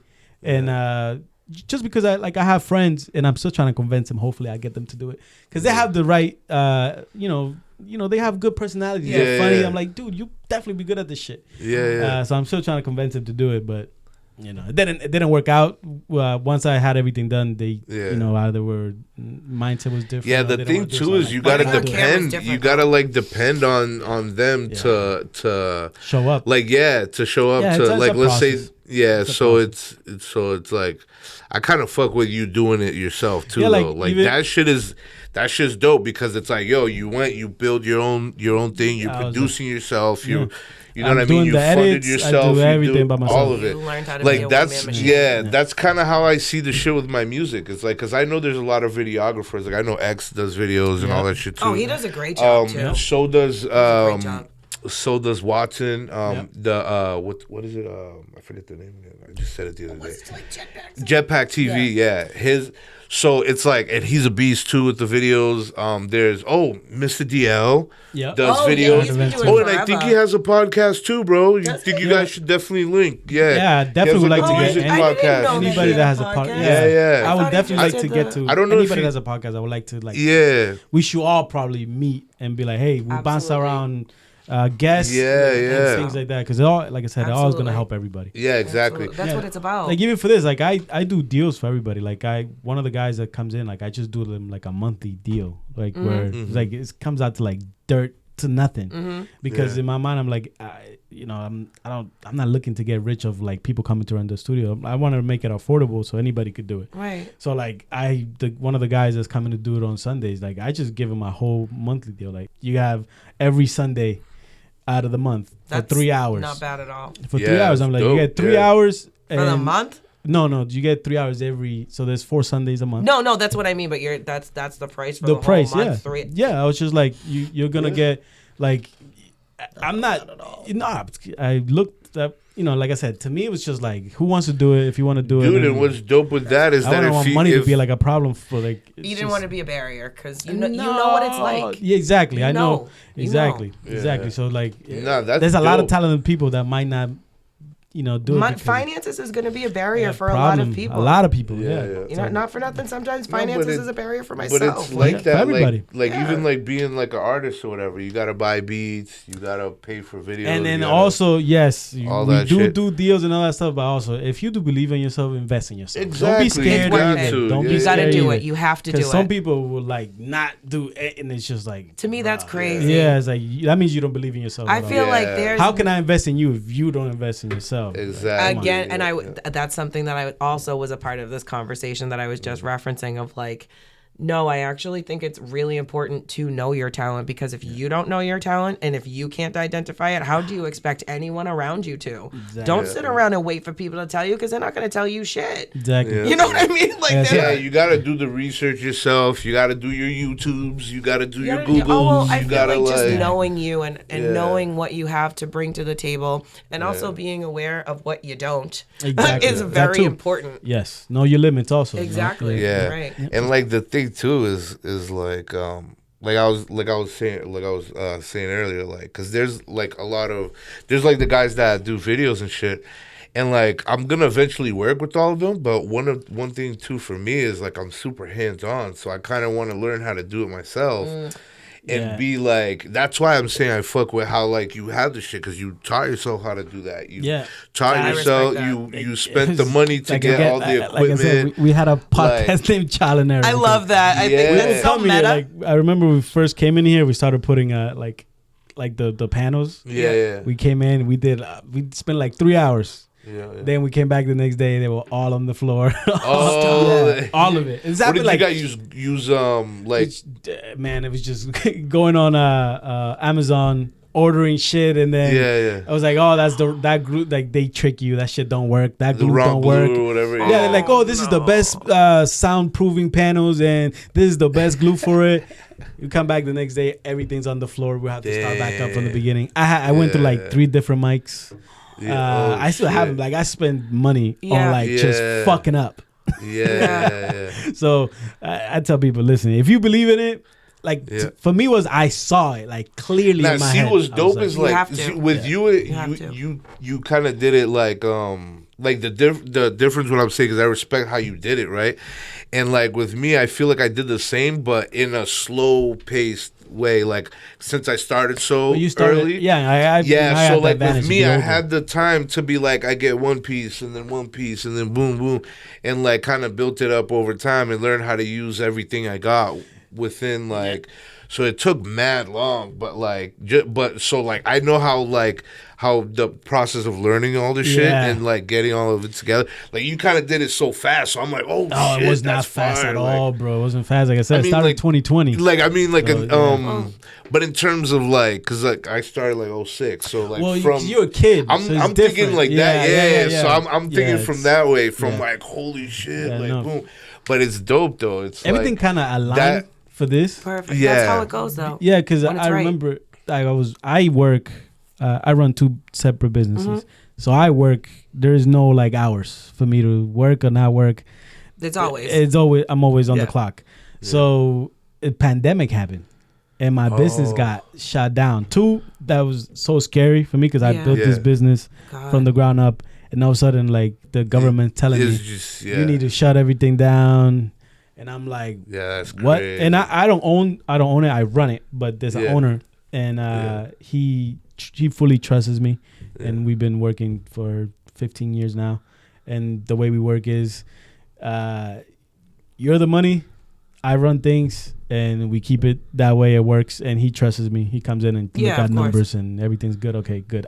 He doesn't know what the fuck I'm doing. He just knows it works. He just knows. He just knows it works. So we've been working for that amount of so long, and all of a sudden everything got closed, and I'm like, what? And I was so scared. I was like, everything's getting closed down. The business, even now, like the business is like at 50% to what it was before the pandemic. Yeah. So it was just so scary to me. Yeah. And then I was like, all right, well, what the fuck am I gonna do if this doesn't come back? Because there was a good chance that it might not come back. So we were just like, I'm like, all right, well, I gotta start something. And then this thing was dirt cheap at the time because everybody's leaving offices. Yeah. This was like I said, it's meant to be. This was a radio station. This office was a radio station. That's and dope. The whole setup was left here. Oh my god! Like I could start a radio station right now because I have all the equipment. Wow, that's fucking awesome, dude. So I was like, is it meant to be? So I was just like, all right, cool. Let's do it. I talked to them and I was like, all right. And then this my sister runs the nursing staff office there, which I also work for her too. Oh, that's great. There. So I've been knowing the owners of this for a long time. Oh, that's dope. Yeah. Through her. So then I was just like, well, you guys have the empty space. Right. Let's work. Let's see what we could come up with. And then it started. God did some things for you. That's amazing. 2020. That's when it. That's amazing. And the reason why it happened is because the pandemic allowed me the time to like not be so ingrained into my job. And it was like, okay, so what do you like dude, doing? That's literally when I started to when I got in my head to like, yo, I want to figure this shit out, like getting into videos and learning how to like some people took advantage of it. I just sit there and like, I took the whole time to just like even brush up on the music stuff, like learn how to EQ better, learn how to do this better, and just watch tutorials and binge them shits and like till till like I get it like ingrained and like I know exactly what I'm doing and boom, it's just like gonna make you better, like exactly, you know what I mean, at what you're doing, just like sharpening your tools type shit. Exactly, you always have to because you'll lose it. Even this, just like talking, use it or lose it. Yeah, and I feel the more I do it, the better I get at it. Yeah, absolutely. And I think it's like evolving. Like you know how like in medicine, like the doctors or whatever, like they never stop going to school. Yeah, like, never ends. It never ends because there's always new shit. This and I think never ends. It's with with art and like making stuff. Like I think the same way. Like technology there's always something changes new. Everything. You're right. There's always that's something. Why, that's why I'm bringing up the video stuff because I'm like I feel like I'm getting a handle on the whole like. I feel like I got a handle on the whole like sonic end. Yeah. Where like all right, cool. Like by myself, I can make a song from nothing, from scratch, all the way out to putting it out. You know what I mean? Let me ask you this: what do you prefer? Do you like the rapping or singing, or do you like the beat making? process. So like like the artist side and the producer side, because then there's the engineer side too, which is a whole nother like. But no, dude.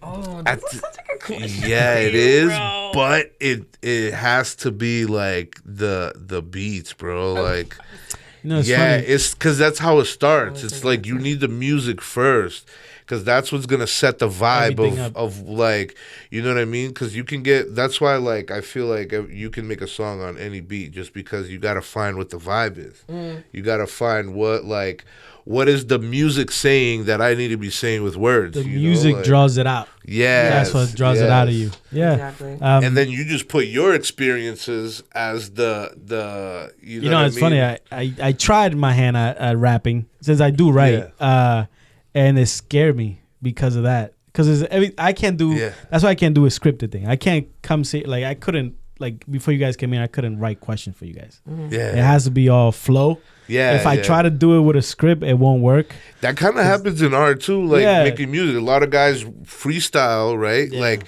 and they'll just freestyle bar, like, and they'll just literally freestyle every bar they do, and they'll just punch it in throughout. And that's how you tell them write it song down. They're like, I can't. Yeah, they can't write. It's like they just only freestyle, and like.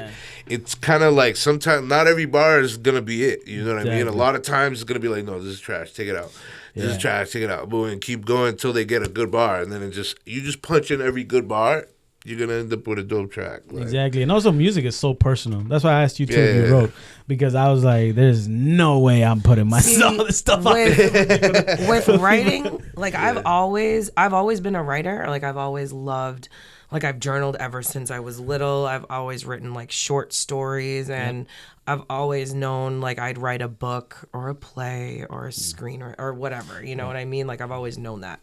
But when it comes to writing lyrics, I think what happens is because obviously, and you'll get this. So like if you're writing a book or a short story, whatever. Yeah. You have so much space to elaborate, and it's detailed. Yes, you have so much space where you can do that. Yeah, and you can get lost in the words, and you can play with the words. I know you can still do that with music, but it's just different. Well, there's a time constraint, right? You're so it's very different. Yeah. So I think for me, trying to take, for like lack of a better way to say it, like. Long form and put it into short form. I'm kind of like, oh no, where do I start? Like, it's like I would like write poetry as a kid, but like you're a kid, you don't know anything. Like what real feelings were behind that? You were just kind of trying to find a flow or like trying to find a technique, right? Exactly.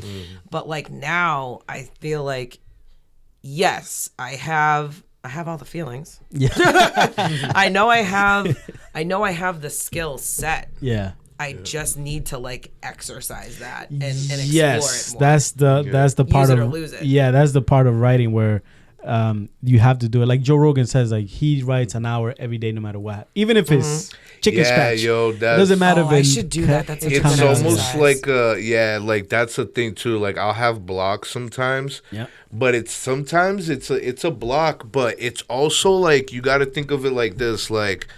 This happens in beat making too, like where I'll make beats and it'll just be one trash beat after another that I just never go back to, and it's just one in the like it's just there, whatever, taking up space. But sometimes it's almost like I gotta get that out of the way for the fucking fire shit to come. It's almost like there's a line. Yeah. You know what I mean? And you don't know which, like, where in the line the fire shit's gonna be. Yeah. You know what I mean? And sometimes you just gotta get it out. Like, I have another question for when it comes to beats. Mm-hmm. I'm assuming I never made a beat in my life, but I'm assuming I had a podcast where I had producers. This group, they're gonna come in. They're trying to figure out how their group. I'm not gonna say too much. Their group, and they make beats, and they were actually making beats, like collab beats, like together. They're a group. They collaborate together. Oh, they're a brother group, and they were just making beats here as I podcasted. That's so cool. I love that. I miss being in the studio. Yeah. So, but my question was. Yeah, I fuck with that. I'm definitely down to do some shit like that. I posted it before, but we had like the equipment of it, and they were all working their magic as I recorded. I had all the cameras going and recording every angle. Some of it I couldn't post because of certain things. Oh, of course. But it's my question is it like writing where sometimes you don't know where to stop? Like, is it like you add too much to a beat? Am I ruining it? Or am I So there's so when I first started, I was just like sitting there and like I would go and record every single melody. I would like spend hours going through sounds to find like the sound, and then once you find the sound, right, that's only the beginning, because now you got to edit it and make it like into, you got to modify it, you know what I mean, and like all this other shit to fit like your beat. And then in the beginning, I used to go so hard with it like that, where like, and then I would just keep adding melodies, and sometimes it would be the beat would end up too crowded, and I'm thinking, I'm sitting there like, oh, it sounds like it's missing something. Yeah, it's missing you erasing half of the shit and like making room for the artist, like, like, you know, and what you want is all the catchy parts. You don't want like, the extras. I feel like you guys don't get a lot of the credit when it comes to music, like the beat makers. Because it's so like I've never experienced that before, but I watched these dudes do that, and they started with a so much work. Beep, beep, and then all of a sudden they just kept growing and growing. You end up with a vibe, bro. Like so like, and they're building the vibe. That's it's like, what where it is it coming? like, you know how people talk about like the muse, like where creativity just it's like, where the fuck did this shit come from? We're antennas, bro. We're antennas, and like producers, artists, and this, like, we just found a way of getting all this info that's being downloaded to us. We just found a way of getting it out. Like with me, like, it's like, oh, I can do that with lyrics, with beats, with you know what I mean, all this shit. But it's just finding creative ways of putting that out. That's a good point. I feel like everybody's an artist. They just don't know what. There's an art to everything. Or that, There's an art to everything. Not a lot of people realize how much goes into it. Like, I look back at like when I first met you, and like I was so blessed to have that time to be able to, or just in my life when you don't have like a lot going on, you're still young, you're in school, so like we had so much time to just like sit around in the studio, and I got to watch beats made from scratch from the beginning to the end, listening it to on a loop for like 12 hours. I'm like, what is this thing? But like, those memories I love. Those are some of my favorite memories. Like some of my favorite experiences or favorite time is just being in the studio watching. Like, maybe that sounds weird, but like you're learning so much. Like, you don't realize how much goes into it until you're there with the people making it. And you're right. Like, sorry, you go too far. Like some people, you're right. Like, you're just starting with the tune. And then all of a sudden the whole song is out of it. And you're like, where did that come from? Like, so interesting. I watching that process, also I gain a lot of respect because it is tedious work. It is tedious work. Like, you just like playing it over, finding the snare. It's like 2 hours later. You cannot do this if you don't love it. Sounds like you cannot do that if you don't love it. If you do not love it, you won't be able to do this. If you're not passionate about it, you can't sit there and watch it. Like dude, that's what, like, back in the day, like I got into sound design and all this shit. Nowadays, bro, splice sample, fucking drums, 808 technology. Yeah, and then the drum thing that I use, like, I use this plugin. It's called Drum Monkey. Fucking thing's a random drum maker. Like, it'll take like the sounds, right? Like, you can have it to automatically scroll through sounds for you, so you can just press buttons till you find the right kick you want. Okay, boom. And then the thing, right? And then you can go on the plugin, right? And then it has like the sequencer thing, right? And then you can press a randomize button where it's randomly putting the different patterns for you together. And then like you can go into the, like, to set it for different genres. So if it's like a dance hall, it'll do all the different patterns that go with dance hall style or whatever. So I'll go through that, and then I'll get something close to what I'm looking for, and then I'll go and manipulate it and draw it in exactly where I want it. But that shit already right there eliminates me fucking sitting there and drawing it from scratch. Where back in the day, I used to be tedious about every single fucking. Now I'm like, dude, it's like, it's so much time wasted. I'm rather just cut to the chase, because a lot of times the artist is gonna lose the vibe. The artist is gonna be sitting there hearing it on repeat. They're gonna be like, oh fuck, like, dude, I record with Cap, and Cap has no, like, tolerance for bullshit. Like, if you're gonna sit there and scroll through the snares, she's like, all right, bro, I'm gonna go cook up in the other room. You know what I mean? Let me know when you're good. Like, that's like Jay-Z. Everybody always said, like, and like some people don't have that, so they don't want to sit there and listen to the whole. You know what I mean? So a lot, like, I've been finding ways of making it faster, like the process faster of creating. I get that, because like once you like. From an acting standpoint, and you do act also. I didn't know that. See, you didn't know that? No. Oh, see, so like the way that I feel about acting is like kind of how Philly feels about music. Like he's already established, he's already done his thing. Like I feel that about acting. I know who I am as an actor. I know who I am when I walk on stage. Like I'm comfortable there. It feels like home already. So like music, that's where I'm like, you know what I mean? Because it's so new. Yeah. I do have the comfortability of being on stage because I have a heavy theater background. I didn't know that. See, yes. do you say that on like, and all that shit? Is it on your page where you say I'm an act? I feel like I always just talk about it, so I just assume people know. No, I did not know that. That's awesome. Yeah, now I'll play my music for people sometimes. They don't know it's me. They just think I do beats, or they just think like I record people or whatever. And they're like, "Oh, that's you? Oh shit!" Like, and then they're like, "Yeah, I'm an artist too." Like, and then, but like once you get yourself, because like, for example, I feel like this is where Cap is coming from. So like, if I know that like I'm going into rehearsal and I'm doing a certain scene and I have to get myself to a mental place for that scene, I'm doing my legwork and I'm preparing myself so that way I'm ready to do that scene when I'm there. Mm-hmm. So if I show up, and obviously it's life. Make a plan, God laughs, right? Yeah. So like things happen. Well, now you're sitting in that headspace for X amount of time. Yeah. Because you don't want to exit that headspace because you're going to do that scene.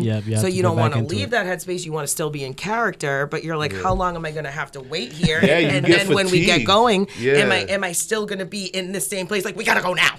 You know what I mean? It must be draining also. Yeah, it depends. Exactly I did my first short film project with my best friend, shout out Maddie.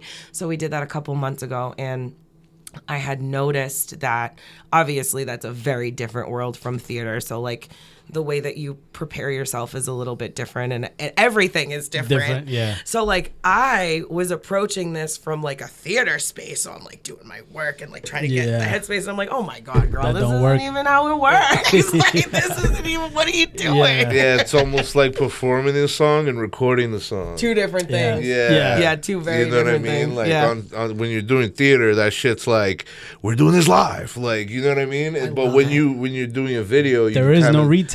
Movies, with movies you got takes, you know what I mean? So the same thing. Everything. So I think the permanency of film or like being documented on camera, whether it was photography or like this, that used to like really intimidate me and really scare me. And me too. The cool thing about this, you forget the cameras are on. I know. You just forget. Well, I decided at the beginning of the year, because I was like, all right, girl, if this terrifies you, you're leaning into it then. Because I also am stubborn in my creativity. If something scares me, I'm like, no. You know what I mean? Like, we're not going to let that. You know, like that that's not going to stop me. Exactly. So like I knew I had to get myself into short films, get myself out there. And like, thank God the Right Mind podcast came along like at the perfect time for that, because I was like, oh my goodness, like just I guess throw what you want out there in the universe and God hears you, you know what I mean? So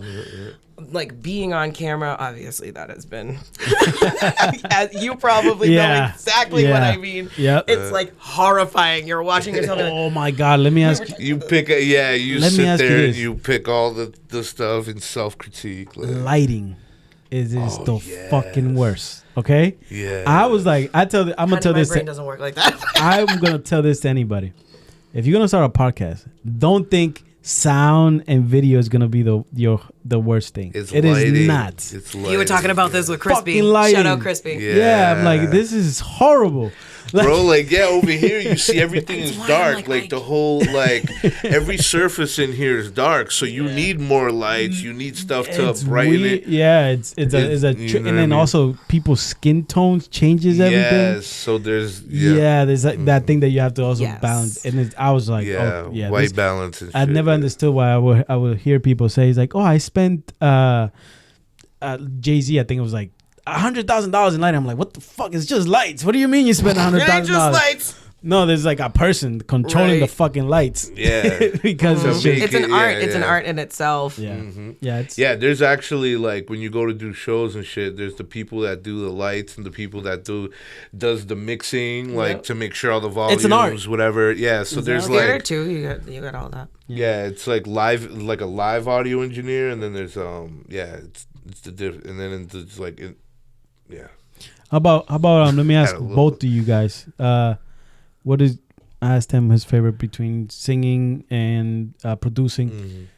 Yourself, do you, I don't know if you've done it yet, but do you prefer performing or you just like recording the song? Do you mind like being in front of people and performing a song? So music wise, I can't even answer that yet because I haven't done it yet. Know that yet. Yeah. I will say that like I feel like I am a born performer. You'll be comfortable with the when people, I'm on stage, that's when I feel like I'm like firing at my full potential. That's when I feel at home. That's like when I feel like the most in flow state. Those are the moments where I fully trust myself and like I am just like you're comfortable. Yeah. I'm the opposite. Like, no way. I do not want the cameras on. If you are gonna tell me that, don't tell me the cameras are on. Nah, I'm like that too. That's why I feel like that. Like with me, like I'm trying to get like. It's almost like it's not that I fear it, but it's almost like a face your fears type things. It's like it'll give me anxiety because I'm such a like OCD in the studio. I don't like, you know what I mean? So I come to perform with the same mindset, and then I'm like, oh no, like I'm overthinking it. So what I started doing is like whenever I would have a performance, I'd go and take a couple shots just to get like loosen up and shit, and then like, you know what I mean, I try to get the right amount of buzz just to, where I can go up there and just kill it and be super energetic and boom, and then like I'm not overthinking. I'm not sitting there like, oh, what was the lyrics again or this or that. For me, in the moment, if I ever have to do that, I'll have to get blackout drunk so I don't see it. See, I don't know if it's my theater background, but like, or actually I do know it is my theater background. You're used to it. Yeah, I cannot be under the influence of any substance before like I'm going on stage or before I'm performing or doing anything.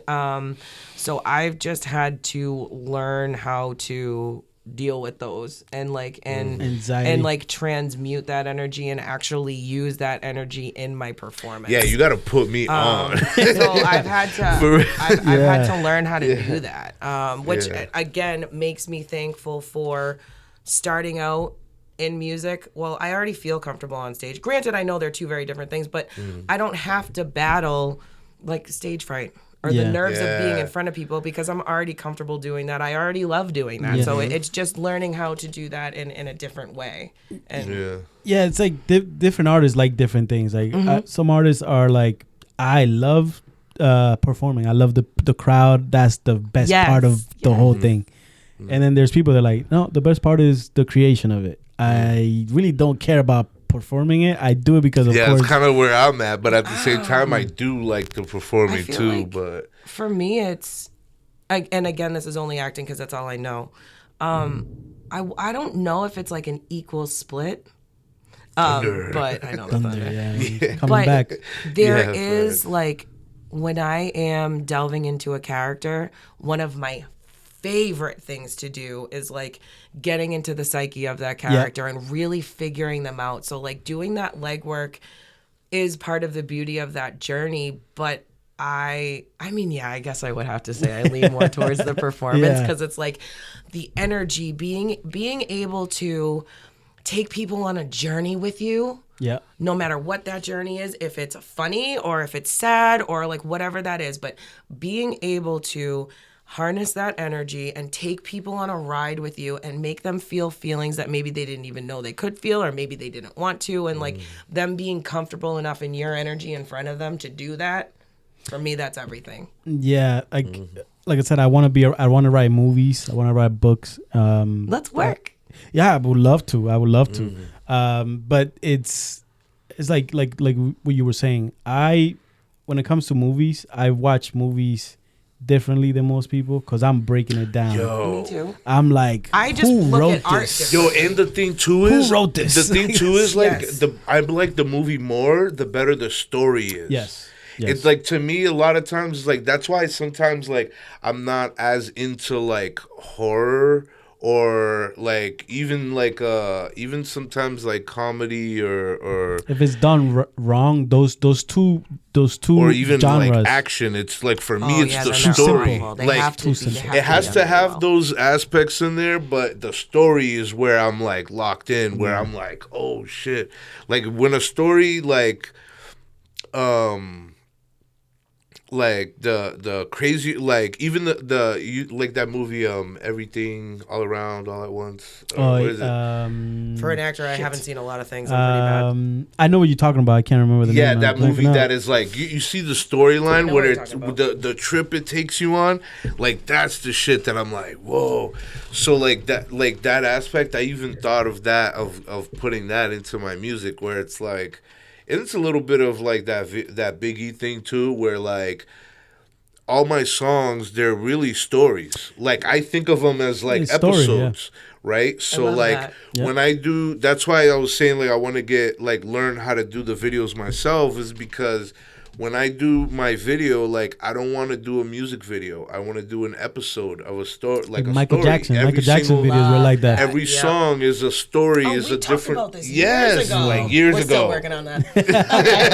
It's still, you know what I mean? Like I Yeah. have all these ideas and shit. It's just like, for me, I don't care about like getting it done right away. My thing is getting it done how I want it to. Yeah, I have You it know what I done mean? right. Exactly. Doesn't matter how long it takes. Like, Right. you know what I mean? So that's why I'm like, cause yeah, like, dude, even my sister all the time, like, oh, why don't you put your shit out? And Don't like, be scared though. Don't be like, scared. this is why you haven't blown up yet. And I'm like, well, yeah, but like at the same time, that's not why I don't do it to blow up. Like, I want this shit to be like some, like, you know what I mean? Cause I think of it like, dude, I don't even care if I get famous. Like, I don't care if I die before like anyone knows about my music. You know what I mean? Like on some Picasso shit. Like, you know, I don't care about the notoriety or people knowing it.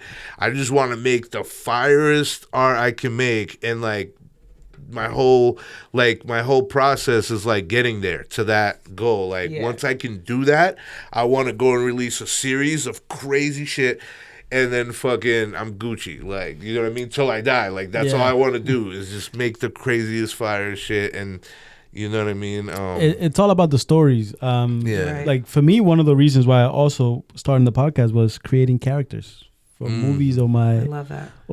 books. It's like I get to meet a bunch of interesting people, which gives me writing material. I'm always doing that. Like I'm literally always, and I feel like I've always been an actor because I've always studied people, and just because I find human beings so interesting and their whys and their whats and like the differences, the similarities. And like being able to, as an actor, put a face and a voice to those stories. What a privilege.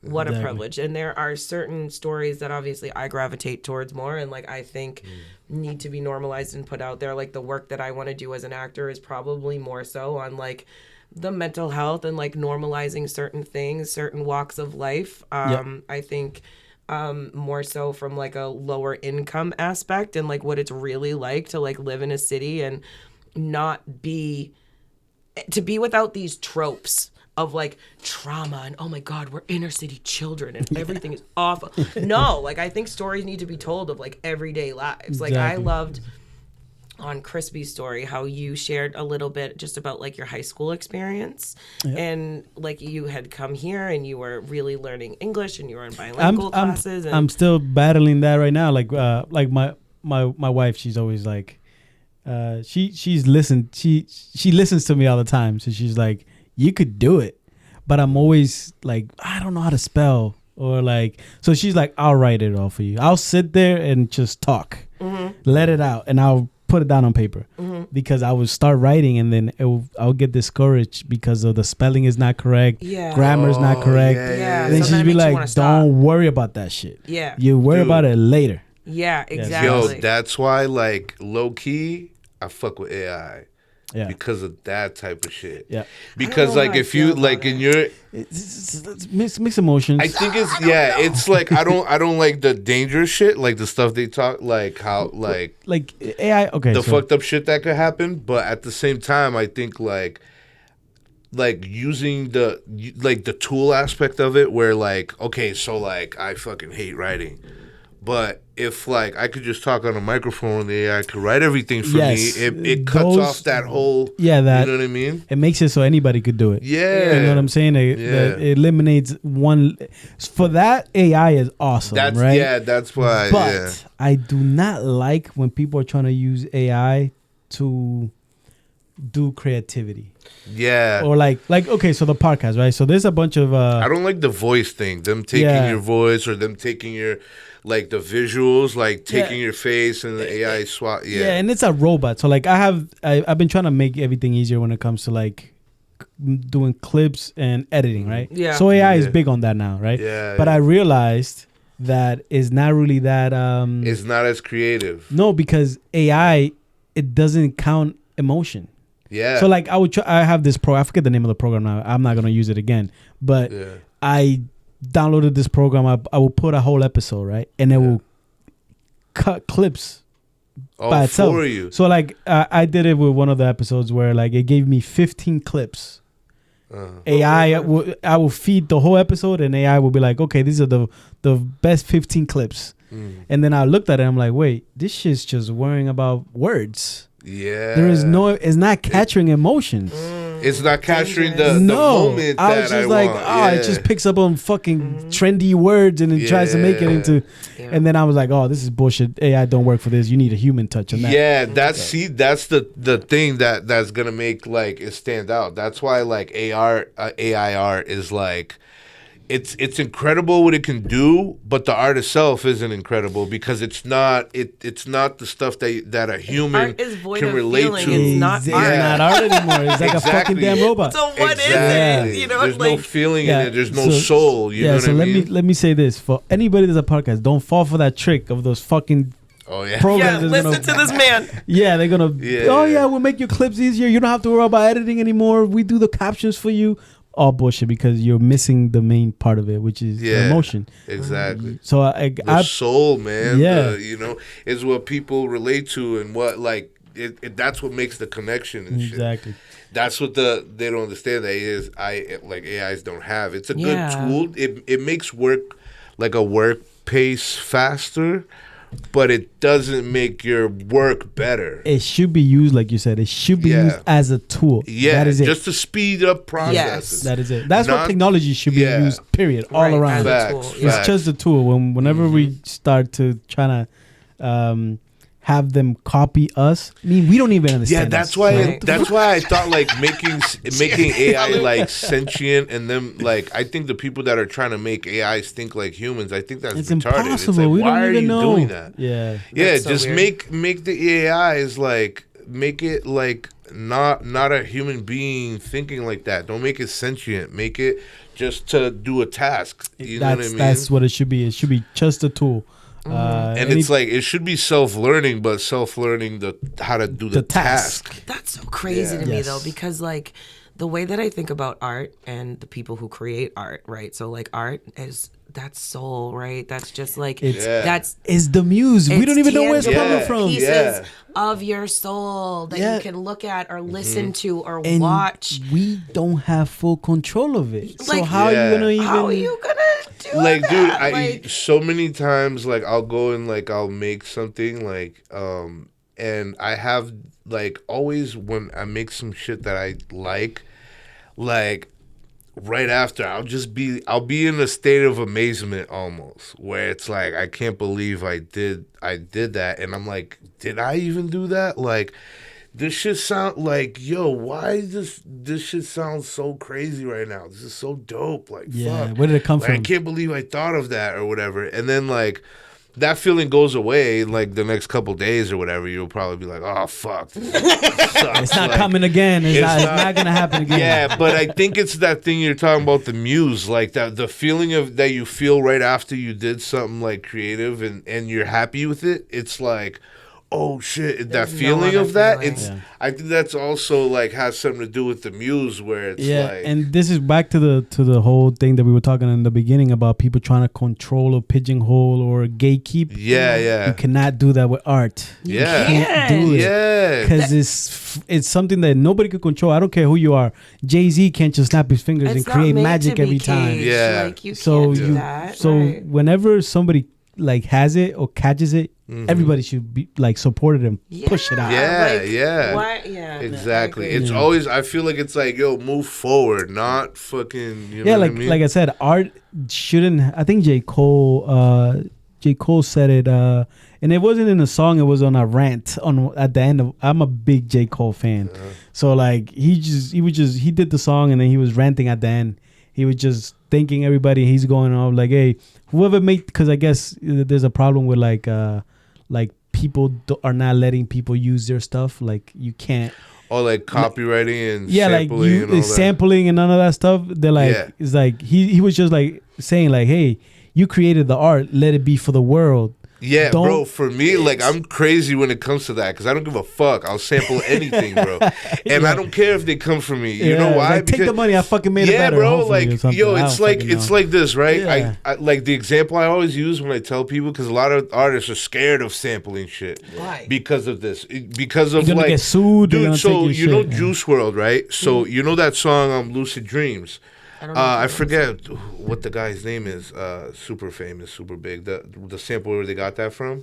I don't know. If what is it, Billy Joel or no? I forget, but I know who you're talking about. You know who I'm talking about. The guy who did the original song. I think he's British. One of those singers from out there, or whatever, right? Super huge. But what he did was they never cleared that sample with him. But then again, it's like when Juice WRLD did that, like, how was he supposed to clear it? Like, exactly. But look, I get it. Give credit, right? We're not saying we're not gonna give you, like J. Cole said it on the rant. But I think at that point it's like, dude, who doesn't know that guitar is from that song? Like, exactly. It's like, yo, give the credit, and then that should be enough. That's good. You're getting the credit, man. Like, it is what it is. Now, I think it should be that, like, you should be able to say, but then art is for the world. But then like he said too, he was like, yo, like, I heard in an interview where Billy Joel was like, hey, thanks for like paying my kid's college. Yeah, because he took everything. Yeah, take like all the when money. You don't clear, he took all of that money. Everything that song made. So the producer, huge song. Yo, huge the producer, like, because you know how like the when it comes to copyrights, right? They the way it works is 100% for the instrumentals and 100% for the words, melody of the words and structure, all that shit. Because there's like, when you get into the music business, there's like, that shit gets chopped up to everybody has a job type shit. You got one guy writing lyrics, you got one guy who's figuring out what are the melodies you're gonna sing or whatever. Or sometimes it's one person, doesn't matter, but that shit gets split up like that. Like, so instead of him just being like, yo guys, I just want this much, like this cut, and boom, it's all good. No, he was like, I want all of it. And in the eyes of the law, though, he's right to do that. Yeah. I get it. But like I think of it like, yo, fuck it. Give them all of it. Fuck it, bro. Like, it's just all you got to do as an artist, right? Like, if you're going to sample a song and then they come for you after or whatever, cool. Take all of it. And then it's like, can I perform the song? If they say yes and we could work out a deal with the cut, cool. Like, but if not, fuck it. I'm not gonna perform it anymore. It could be my biggest song, whatever. I'm just gonna make like a bunch of original shits after that. Yeah. Because like if you blow up off of a sampled song like that, it's like you're already blown up. The job was done. Now you can just make original shit right after and make your money back. Like, that's mixtape, basically. Mixtape, you're allowed to do that. You're allowed to just grab a beat from somewhere else. You can't like stream it or sell it. you can't make money off of it. It has to be free. Yeah. But yeah, I don't know, man. But That's I think in that case, it's like, fuck it, try to sell it. way. If they take the money later, they take the money. But it's you're already, like the attention that like was like you already have the attention, the eyes on you now. Like especially with that, it's like how they say like there's no bad publicity, whatever. Then think of it like that, right? where it's like, fuck it, they're gonna sue, they're gonna take all the money, cool, give it to them, and then like, what do you think I'm doing right after that? Like, I'm gonna come up with the crazier song, way fire, but this time I'm gonna make it all original. And if it hits number one, it's like boom, I just made my money, and now it's all mine because I did it myself. And people are gonna be looking out like, oh, so what did he come up with next? Okay, so he did it's that, like a way higher chance of that happening because people already know you from the first song. Yeah. So you don't make your money off the first song, you make it off the second one. The second one you make all like original and shit. Listen, that's another thing that people don't understand. I think it was again, I'm gonna quote a lot of rappers. It was Ice Cube said, if you're not willing to work for free, you don't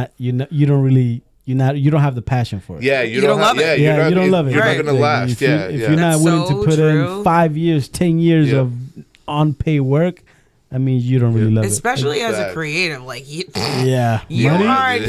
gotta put in a lot of legwork and like in order to start making money. Like, you actually lose money until you make it. You very much do. You're actually only spending until you you know what I mean? Until like this shit starts rolling in the other direction. How many shows I've been in versus how many shows I've been paid in, and the amount that I was paid for those shows. By the way, not ungrateful for those paychecks. I was excited to get that because I'm like, oh my god, this is a check. You're like it's like I'm so much more prouder of money I make off music than what I make in a daytime job. Like it could be like $100 for like you know what I mean. Dude, and I'm $75 way more hyped to, like, for be in a show that than a $600 like $700, $800 check. Like, well, we're used to doing this shit for free, bro. So no, but I mean, like, I appreciate that $100 I made off music way more than a day job. Me too.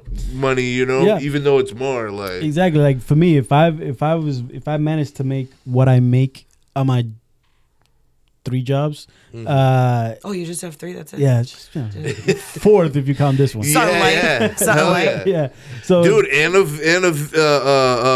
engineer, and if you had all that stuff, and a lighting guy, and like I just have 10 jobs. Like it's whatever. Yeah, because you're doing it by yourself, so you're actually doing multiple jobs at the same time. Yeah, that's another thing that I looked at because I could have had somebody else here controlling this, and then I was like, I am not trying to add too much energy. I was just gonna that's say another thing. It's hard to control energies, like, so I always try to keep it as like low as possible. So I never bring anybody. I tell people you could bring whoever you want. I don't care. That makes you feel comfortable. Good, bring him.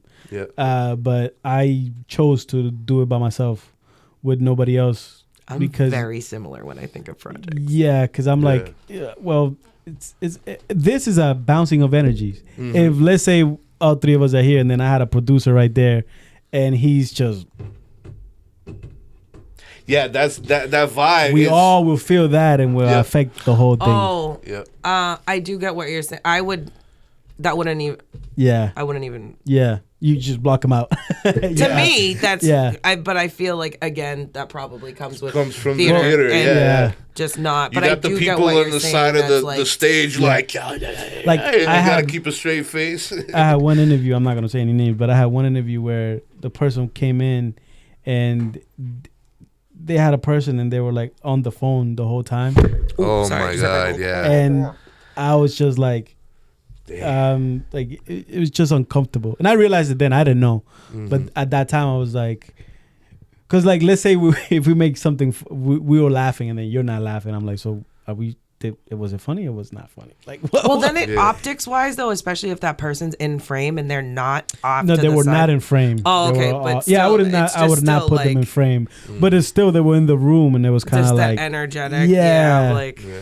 And again, I have learned to like just. To me, it's all about the person that come in. Yeah. I would do whatever it is to make them feel comfortable. Of course, right?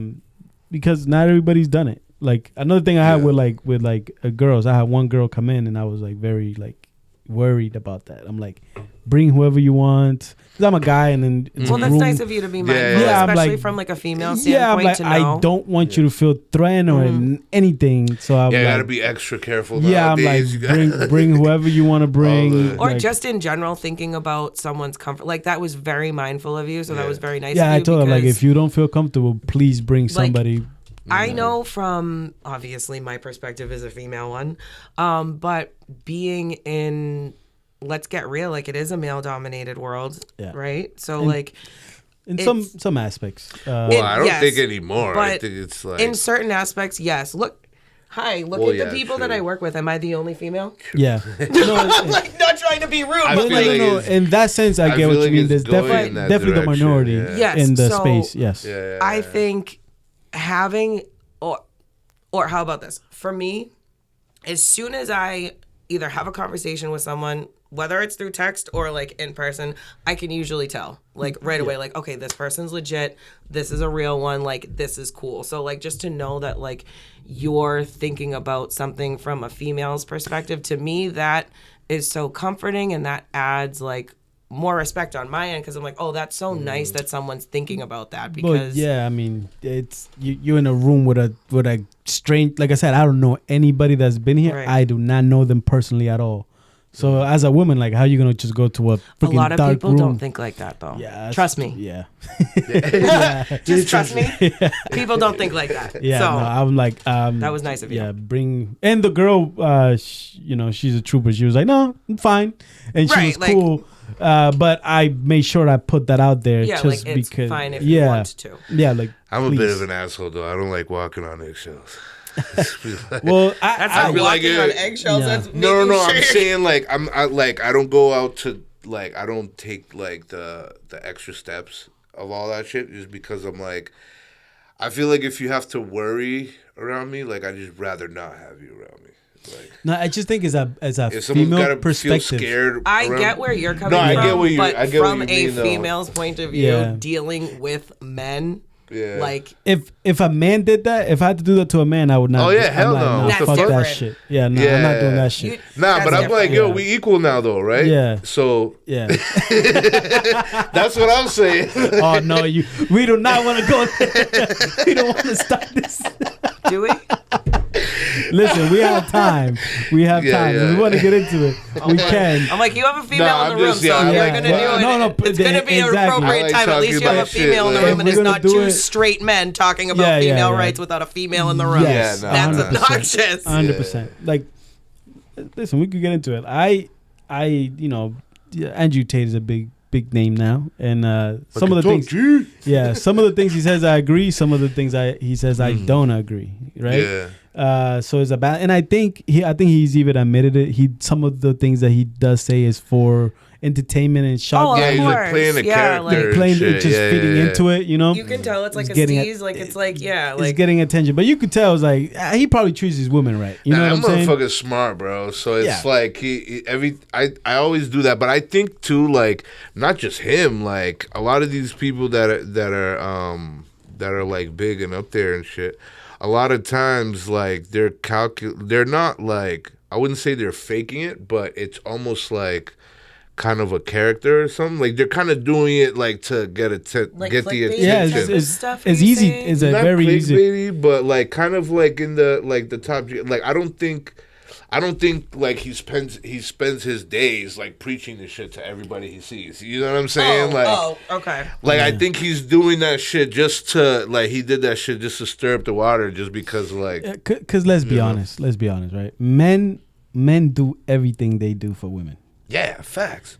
All my songs are to women. Like, but like I be talking shit on my songs. And I'm sorry if that sounds judgmental. I am interested in hearing, because I also feel like, just the type of person I am, like, it's important for me if I'm going to have an opinion. Yeah.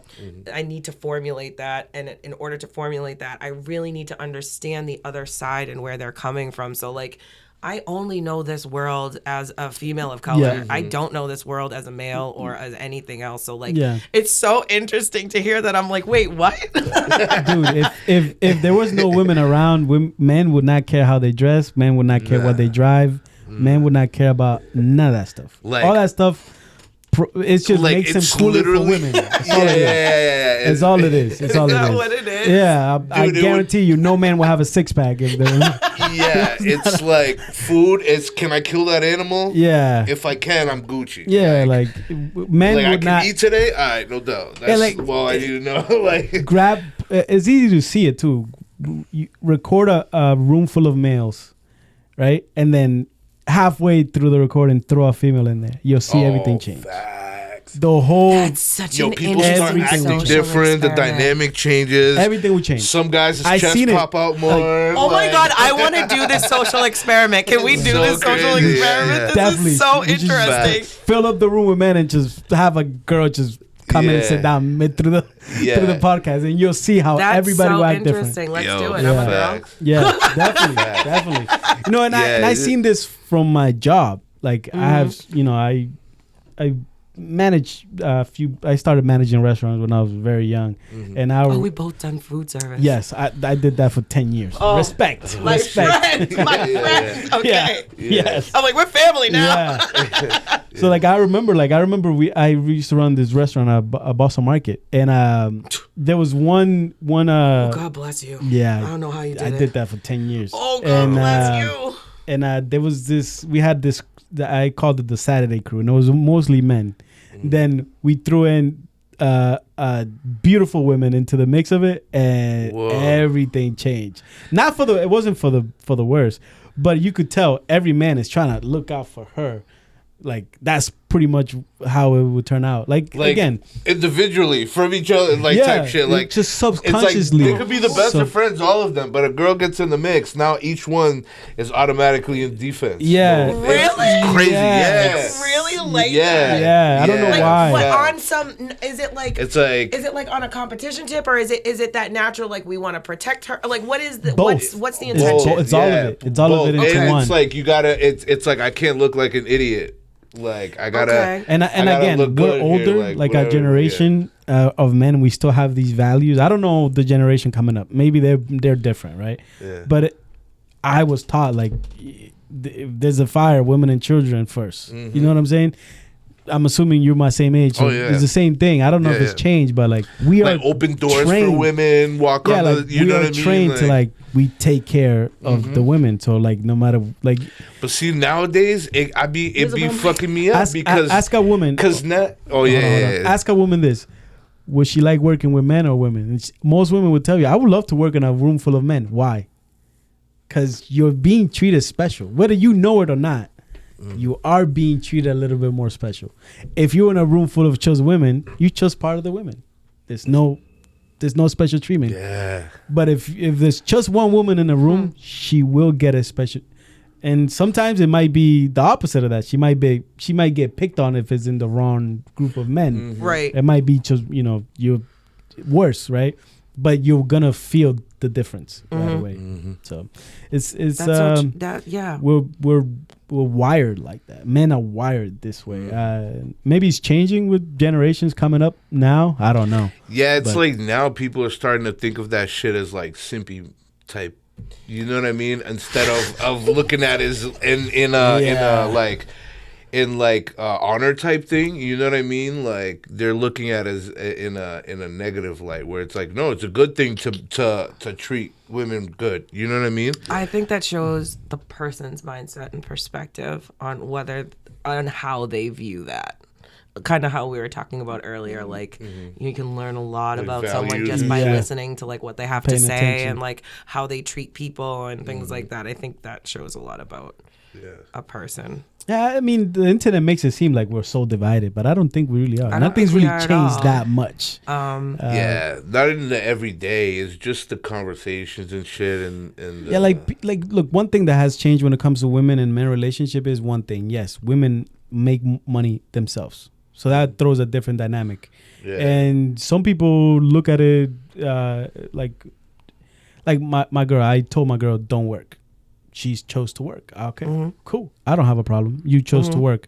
But I wanted it for her to have that option of like, you don't really have right. to. That was nice. That you, right. Yeah, now it's hard, right? Not everybody could do that. We're living in a society where one income is almost impossible to do it. So thank you, baby, for not taking up on my offer.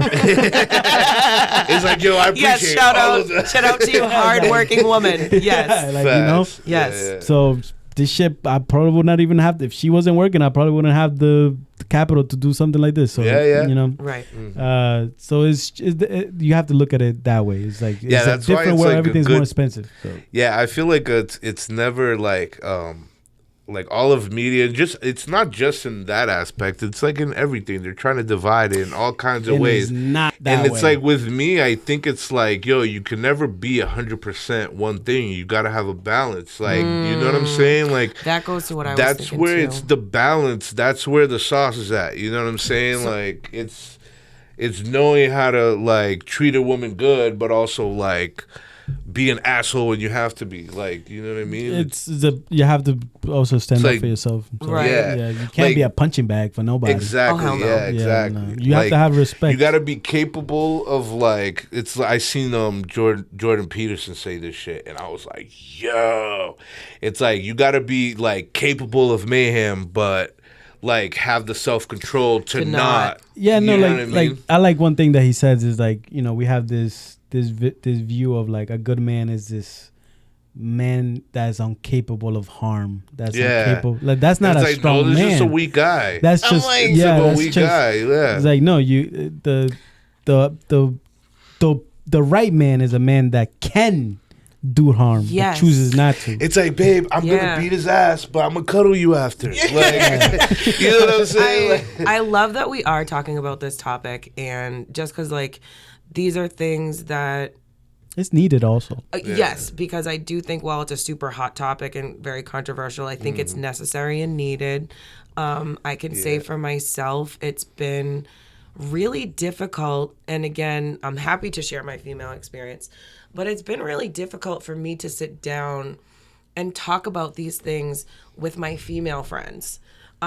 I wish I could, because like coming about in my own conclusions on just like what relationship dynamics I believe in, or what works for me, or what I think, like my beliefs, my values. I would love to be able to like sit down with other females and talk about that with, but I think as some of these things come up, like our Andrew Tates and Jordan Petersons and all these things, I think what happens is you hear what they're saying. You hear the words. You're not listening. You just hear certain words. You're super triggered. Well, now we can't talk. Yeah. Now there's no conversation. Now your feelings are involved. Yeah. And it's now like, there's no knowledge to be had. Now there's no figuring out that can be done, because all right, well, we're escalated and like, okay, we're done. It's like an argument, I mean, I want to shout out to my little brother, Chris Poirier Kim. Like he's one person that I've been able to sit down with and have really open and beautiful conversations. And it's cool because, like, yes, he is a male, so I can get his perspective, and he can neutrally listen to my female perspective, and I love that. But I think it's, like, for me, what is important to me is there's such a beauty in duality, right? Yes. So, like, if you are, like, I love when I am able to sit in my feminine energy so that the person next to me can sit in their masculine. How beautiful is that to be able to do that together? That is a very key part. The energy shit is... Like, actually, and something that you said earlier kind of sparked something in my brain. I was like, oh my God, is that why it is for me? But, like, I've always... And I thought it was because I grew up with brothers. So, like, naturally, just having that female-male dynamic, I've always been comfortable in that. And I've always been okay in that. So maybe that has something to do with it. You understand a little bit of how we process things. But like, my best platonic relationships have been with men. Some of my most wonderful creative partnerships have been with men. Yep. And in my opinion, the only thing that I can come to the conclusion is because we're both allowing ourselves to sit in that energy, and then it just comes together and flows. Yeah, that's one thing where like society has been thrown in this thing of like men and women are competing, And I don't think That's weird. that is so Yeah, I don't think it's a competition. I think it's a case of it's that mindset. We have different strengths. It's I like, was just going to say, we bring two different things to the table. Yeah. So why am I going to sit here and worry about what you're bringing? Look, me and my wife have been together for 14 years. Oh, that's beautiful. Yeah. So awesome. We've been through all. We've been through of course, all of it. We got 2 kids, and we've been through all of it. But the cool thing about it was I've never been afraid to be wrong or like say some fucking ignorant shit. You'd be like, buddy, check yourself. Well, that's how you learn. Yeah. Right. And same thing, vice versa with her. If you're scared to even talk about these things, like me and her had a crazy argument about Andrew Tate because she was like, "You agree with him?" And then I'm like, "Well, listen to. Let's break it down.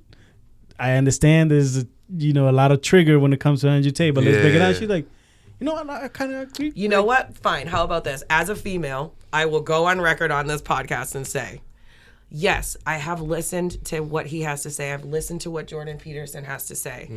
It's not all bad. Take your emotions out of it, and if you listen to the intent and the message behind it. If you were to read that shit, it would be way different than you seeing them say it. Yes, because you wouldn't. Like if you literally transcribe what they're saying and you just read it to yourself, it wouldn't be that bad. Be like, holy shit, gem, like and then it's like, if you are being blinded by emotion, then you really can't see the truth. Yeah. So and also, I think what happens is delivery too, right? Yeah. So like depending upon the delivery, that can be a little off-putting, and maybe that's done on purpose to get attention. That's fine. No hate. I get it. No such that's thing what as I was saying right? earlier about like a but character or something. It's kind of like that. Yeah. If you really listen to like the message behind some of it, it's not that there isn't truth there. Yeah, a lot of shit makes sense. And actually, there's some of the things that I we have watched. Kids. Like we brought up on, like it's morals. Made me realize certain things. Yeah. I'm not saying the way that these messages are articulated is mindful, is correct, or he does say some things. I'm like, dude, you're gonna piss on women. Like the way, because, and I can say, or I'd like to think of myself that I have enough emotional intelligence where I can feel myself getting triggered and be like, oh, that's why women don't like him. Yeah. But then there's the other logical part of myself that's still grounded and is like, oh, but wait, some of this makes sense. So I can see where the disconnect is here, you know? Yes. I think it's the delivery and the wild use of language that is just like antiquated and like we don't call people that experience mental health issues crazy anymore. Like, get yourself a crazy bitch. We don't say that. I think like, yes, girl. Of course, like some of that language is just kind of like, oh, that's not very mindful and that's not of the times. But the message behind it, you're like, all right, maybe some truth to that. Exactly. You know what I mean? Like, exactly. Yeah, and I think when it comes to genders, like throughout time, this is the time where it's been more like, and again, I'm from everybody. I support everybody. I don't care what you want to be. That's what you want to be. Go ahead and be it. But there are genders for a reason, and we are different for a reason. That's why we are like at my house. Like I'm strong as hell. Like my wife knows. Like no matter what the problem is, he's just head down. He's gonna tackle it, right? Like, and then I also makes for maybe not such an understanding dad when my kid is crying. He's crying like, shut the fuck up. Get your shit together. I've been through that. It's nothing.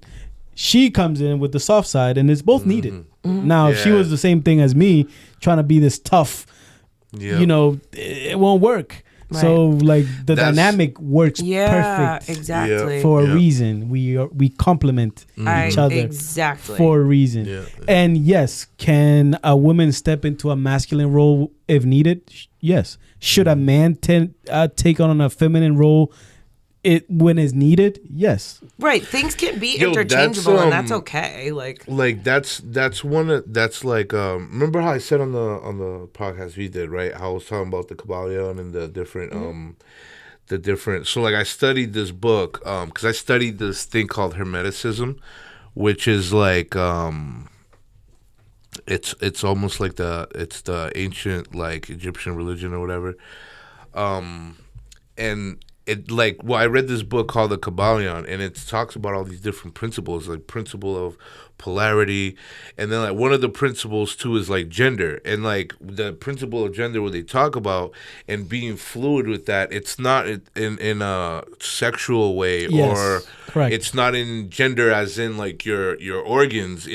They're talking more of energies of correct. like knowing how to like, because there's like a female energy and a male energy, and knowing how to balance the two. Like you're saying, as being a father, there's moments where you need to be the rock, and there's moments where you need to be soothing. So, you know what I mean? So this is interesting. We're talking about. So I used to work at a family resource center, and I was a family support worker, and I would teach parenting classes and hold support groups and whatnot. And one of the things that I was trained to facilitate was called nurturing parents or something like that.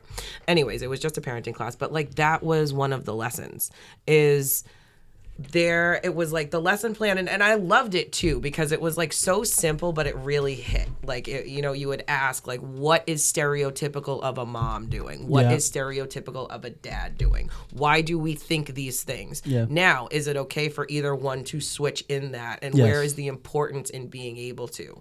Like, of dads, of course, when you're more apt to see a dad letting their kid run 20 feet in front of them down the street and have so much fun. You're not going to see the mom do that. No. You know what I mean? There's a difference. There's a reason for those differences. And there's beauty in that. It doesn't mean it's right or wrong. It's just you're more naturally geared towards certain things. Exactly. Like my wife could tap into that softness a lot easier than I can. So why not her do it? Because it fits her better. Right. And then I step in when like, all right, you're taking it too far. You need to like be a little bit tougher. Wait till your father comes home. Exactly. I remember hearing that as a kid. Wait till your father comes home. Yeah, exactly. It's the same thing at my house right now. Like, my kids are weird because my kids are like, Mommy's leaving. Okay, we staying home with dad alone. Yes, it's gonna be fun because we're gonna do dangerous shit. So like, mom is not home to stop it. Exactly. Yeah, mom is not home to break up the dangerous fun, and hopefully we do not break nothing. But if something gets in trouble, they're like, let's deal with mommy better. Daddy's a little bit more scary. So it's just that dynamic is needed. I think it is needed in our household. Right. It's everybody like has to learn to respect it. That's the duality. It's like you need both. It's not about like that's why I say like that's like my beef with religion, where there's like you gotta always try to be good. I'm like, no, sometimes you need to be bad. It's in the Bible. You know what I'm saying? Like, there's not one without the other. Yeah, like like it's also like for you to learn, you have to make mistakes. It's like, you know what I mean? You can't have light without the dark. Yeah, you can't be perfect. Fun. Yeah, no. And then how do you learn? How do you learn without mistakes? Jinx. Yeah, exactly. Yeah. There's no girl. Coke. Like what I learned the best is when I fuck up. Yeah. Now, some people don't. They keep fucking up, and that's a you problem. Well, sometimes you gotta. I mean, sometimes maybe you gotta learn the lesson a couple times I'm just to make sure it's really bad. I'm a slow learner, so I make the same mistake. Like, and because my thing is I tweak incrementally. So you feel me? I'll get there. Like, I'm dead, bro. I almost spit that out. That's a good one. That's a good one. Incrementally.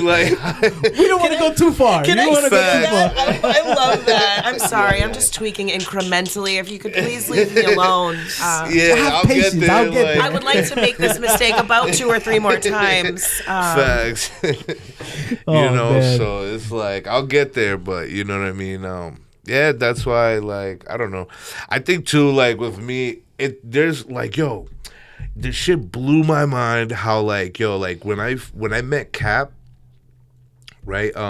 By the way, follow him and stream his music, all that shit. Is GTC at GTC Cap. I don't know, at Get the Cash Cap, but on all platforms, music at GTC Cap. GTC CAP. So when I first met him, right, he had this style, like he was doing auto-tune shit too, but he had like more like a boom bap style where he was all bars and shit. Yeah, me too. And like old school. From the time I met him to today, like I seen his whole evolution in the music shit, and I was like, dude, this guy learns at light speed, bro. Because I was that's such a blessing. Because I was like, yeah. Even like with engineering, bro, to the point where like I started picking up shit from him, and I'm like, dude, I've been doing this like even longer than you, and you like already picked the shit up, and it's like boom, and I was like, holy shit. But like some people have that fast, like learning shit fast, picking up, and like that. I call it like a fast twitch. It's like a 2-stroke or 4-stroke. Yep. You know what I mean? But like I feel like they all have their places. But like with me, I learn mad slow, but like when I learn some shit, I got it down. You learn it, yeah. Like I got it down. Where it's like I don't need like, you know what I mean. So I feel like it, like even though it's going slow, like that's what I need to have it be ingrained. But yeah, bro. Like there's different speeds and all that shit, and I feel like it's all like. Because, like, some people, like, have issues working, but me and Cap work so good together, even though we're, like, total opposites. Different, yeah. Oh, but that's perfect, though. That makes for great... It does. Yeah, like, it's like a thing where... it's like Pharrell and Timberland. Yeah. Oh, my God. Different people, but together, facts. Fucking fire. Facts. Yeah. But, yeah, man, that's, like, that stuff happens in sessions where, like, sometimes it's crazy, because, like, with Cap... It's mad hard for me to like make a beat that he's like, oh shit. So it's like, so I'll be sitting there and like we might go through like 20 beats or whatever, like where I'm making beats, like, and then like I didn't get the reaction I wanted. Let me like again. today's like, oh, I didn't get him today. Like tomorrow, exactly. But then like there'll be, but it's healthy. It's a healthy. thing. I love using your homies as inspiration. Yeah, like because with me, like I don't take it personal if you don't fuck with one of my beats. I just know like this ain't his vibe. But there's gonna be somebody for that's gonna fuck with that. Of course. So that's where like you know what I mean. I'm not gonna erase the beat. Like I'm gonna, you know what I mean. I'll keep it, and if someone likes that style, that vibe, it's like, oh, here we go. That reminds me of again, like, you know, hear a lot of J. Cole mentions. Yeah. J. Cole was talking with Timberland. Timberland made a beat on Instagram. Yeah. And J. Cole just happened to hear it. Yeah. And he thought that was the best thing ever. Yeah. So he hits up Timberland, and Timberland's like, I don't even remember. I don't remember it. Yeah. It's just like, sorry. Yeah. That's so funny. It goes back to that thing of like another man's trash is a man's treasure or whatever. Absolutely. Yeah. Like that's the thing about creativity. You don't know how it's gonna hit people. Exactly. Yeah, that's why like with me too, that's why I don't stick to the same genre and all that shit. Like even when I make music, it's like I make like, you'll hear one of my songs like and it'll be like a Brazilian funk. Or you'll hear one that's like it'll be like a fusion of like house and 80s so good. 80s like synths and all that shit, right? And like I'll blend those two together, or then the next song it'll be something else. Is because I'm like, all these songs are for like I want people to be a fan of Tutiimes music, not like, oh, he's my favorite trap rapper. Oh, that's you know what I'm saying? Like he's my favorite singer, or he's my favorite this, that. Like it's almost like think of like Michael Jackson, right? Where Michael Jackson, it didn't matter what he made. Like people wanted to hear Michael Jackson. You know what I'm saying? Where it's a thing of like, I don't want the art to trap me anywhere. I want me to be the creator, not the art to put me in a box, you know? Wow. That just brings a question for me. So when you make your beats, do you go in the intent, I'm making this beat for me? Or you just go and make beats? Yes, it's what I fucking like. So when you make a beat for yourself, you what go I with want to hear on that. Yeah. And then like, if it's for other people, if I like the song, like I'm the first fan. Yeah. I'm the first fan, bro. Like if I fuck with it, I know like, all right, cool. Maybe someone else there is gonna fuck with it. Yeah. And it's like, as long as I like it. If I don't like it, then that's where there's a problem. Like I could make a song, and if I don't like it, that could be a hit somewhere, but for somewhere else. So I can't even, you know what I mean? I might not even like, even though I don't like the song, fuck it, I might still put it out. Yeah. I might still put it out because, you know what I mean, someone out there might like it. So like I don't think it's a waste. where like a lot of people like they're so worried about like, oh my God, my image, my sound and whatever. And that's because that comes from the label shit. Like the whole of like, oh, this has to be sellable and we got to do like, and I'm like, yo, I feel like all that business shit and all that marketing and how are we going to market this and all that shit holds the art back. It's like, yeah, before like people were fake, artists were fake. We never knew the real artists because there's this there's a team, gimmick. There's a whole team there. Yeah, like they have the like one person's like, no, this is the guy that writes hits. Yeah, remember when they were doing fake relationships? They were like, all that oh my God, shit. and just to get like the tabloids. Exactly. Yeah, because we didn't have social media like that. It's done now. Things like that. Oh my God, that was what like late 90s, Britney Spears and Justin Timberlake and all this bullshit. Yeah, all that shit. Oh, that was when I was coming up. Yeah. I remember. All right, that. guys. Let's end it here because if we're gonna keep going. We could keep going forever. Oh, I'm sorry. I think this is like. I think we are like almost 3 hours. Oh shit! We start at it's 10 o'clock. Oh my God! Oh bro. my God! That's crazy. We're gonna have to do another one. Wait, before we go, please plug in your platforms. Please mention all your Instagrams and everywhere that you guys are at, so people could go and follow you guys. Yeah. Start, me first. So I'm at Tutiimes on all platforms, spelled like this, 3 I's. It's and I have all my music on all platforms, so Spotify, Apple, whatever. I still gotta upload my shit to SoundCloud. Like I'm so like lazy with the shit. You're backwards on that. Most people do SoundCloud first. Yeah, that's what I mean. I looked at it as like a what the fuck, because like I upload through like DistroKid or whatever, and sometimes I might use United Masters for my beats, like upload all the instrumentals, but I was like, oh shit, because it uploads to everything but SoundCloud. You gotta actually go and individually do it on SoundCloud and then like link the ISRC number or whatever so that they all link together. But like I was like, dude, you should just like, why doesn't it just go through? But whatever. It's just it's laziness. Like I don't want to do it, but yeah, it's everywhere. So at Tutiimes, and like eventually, probably I'm hoping by the end of the year I'll start like dropping some videos and shit. Like perfect. I'll be getting into that. We got some music coming. Oh yeah, also get the Cash Cap and K9s and Yesterday. 3 names, put at and then put that there, and you should find the homies. Nice, and go check he just had an episode on the what is it again? The Right Mind podcast. Yes, there you go. Which she's a co-host. Yes. So everyone can follow me on Instagram. I only have Instagram. I'm not a real person. I don't have a Facebook. It's at Kayla. There are some underscores, but if you type it in, you can find me. If you'd like to follow the Right Mind Wednesdays podcast, please do. That's at Right Mind Pod, WRITE Mind Pod. And if you'd like to follow our host Jay Faith, I know he's at J Faith Official, and Life, my fellow co-host, is at Life on the Rise. So please definitely check us out. Thank you. EDJ Studios, EDJ Podcast. Thank you guys. Hopefully we do this again. Thank you so much. This was fun. This was wonderful. Thank you.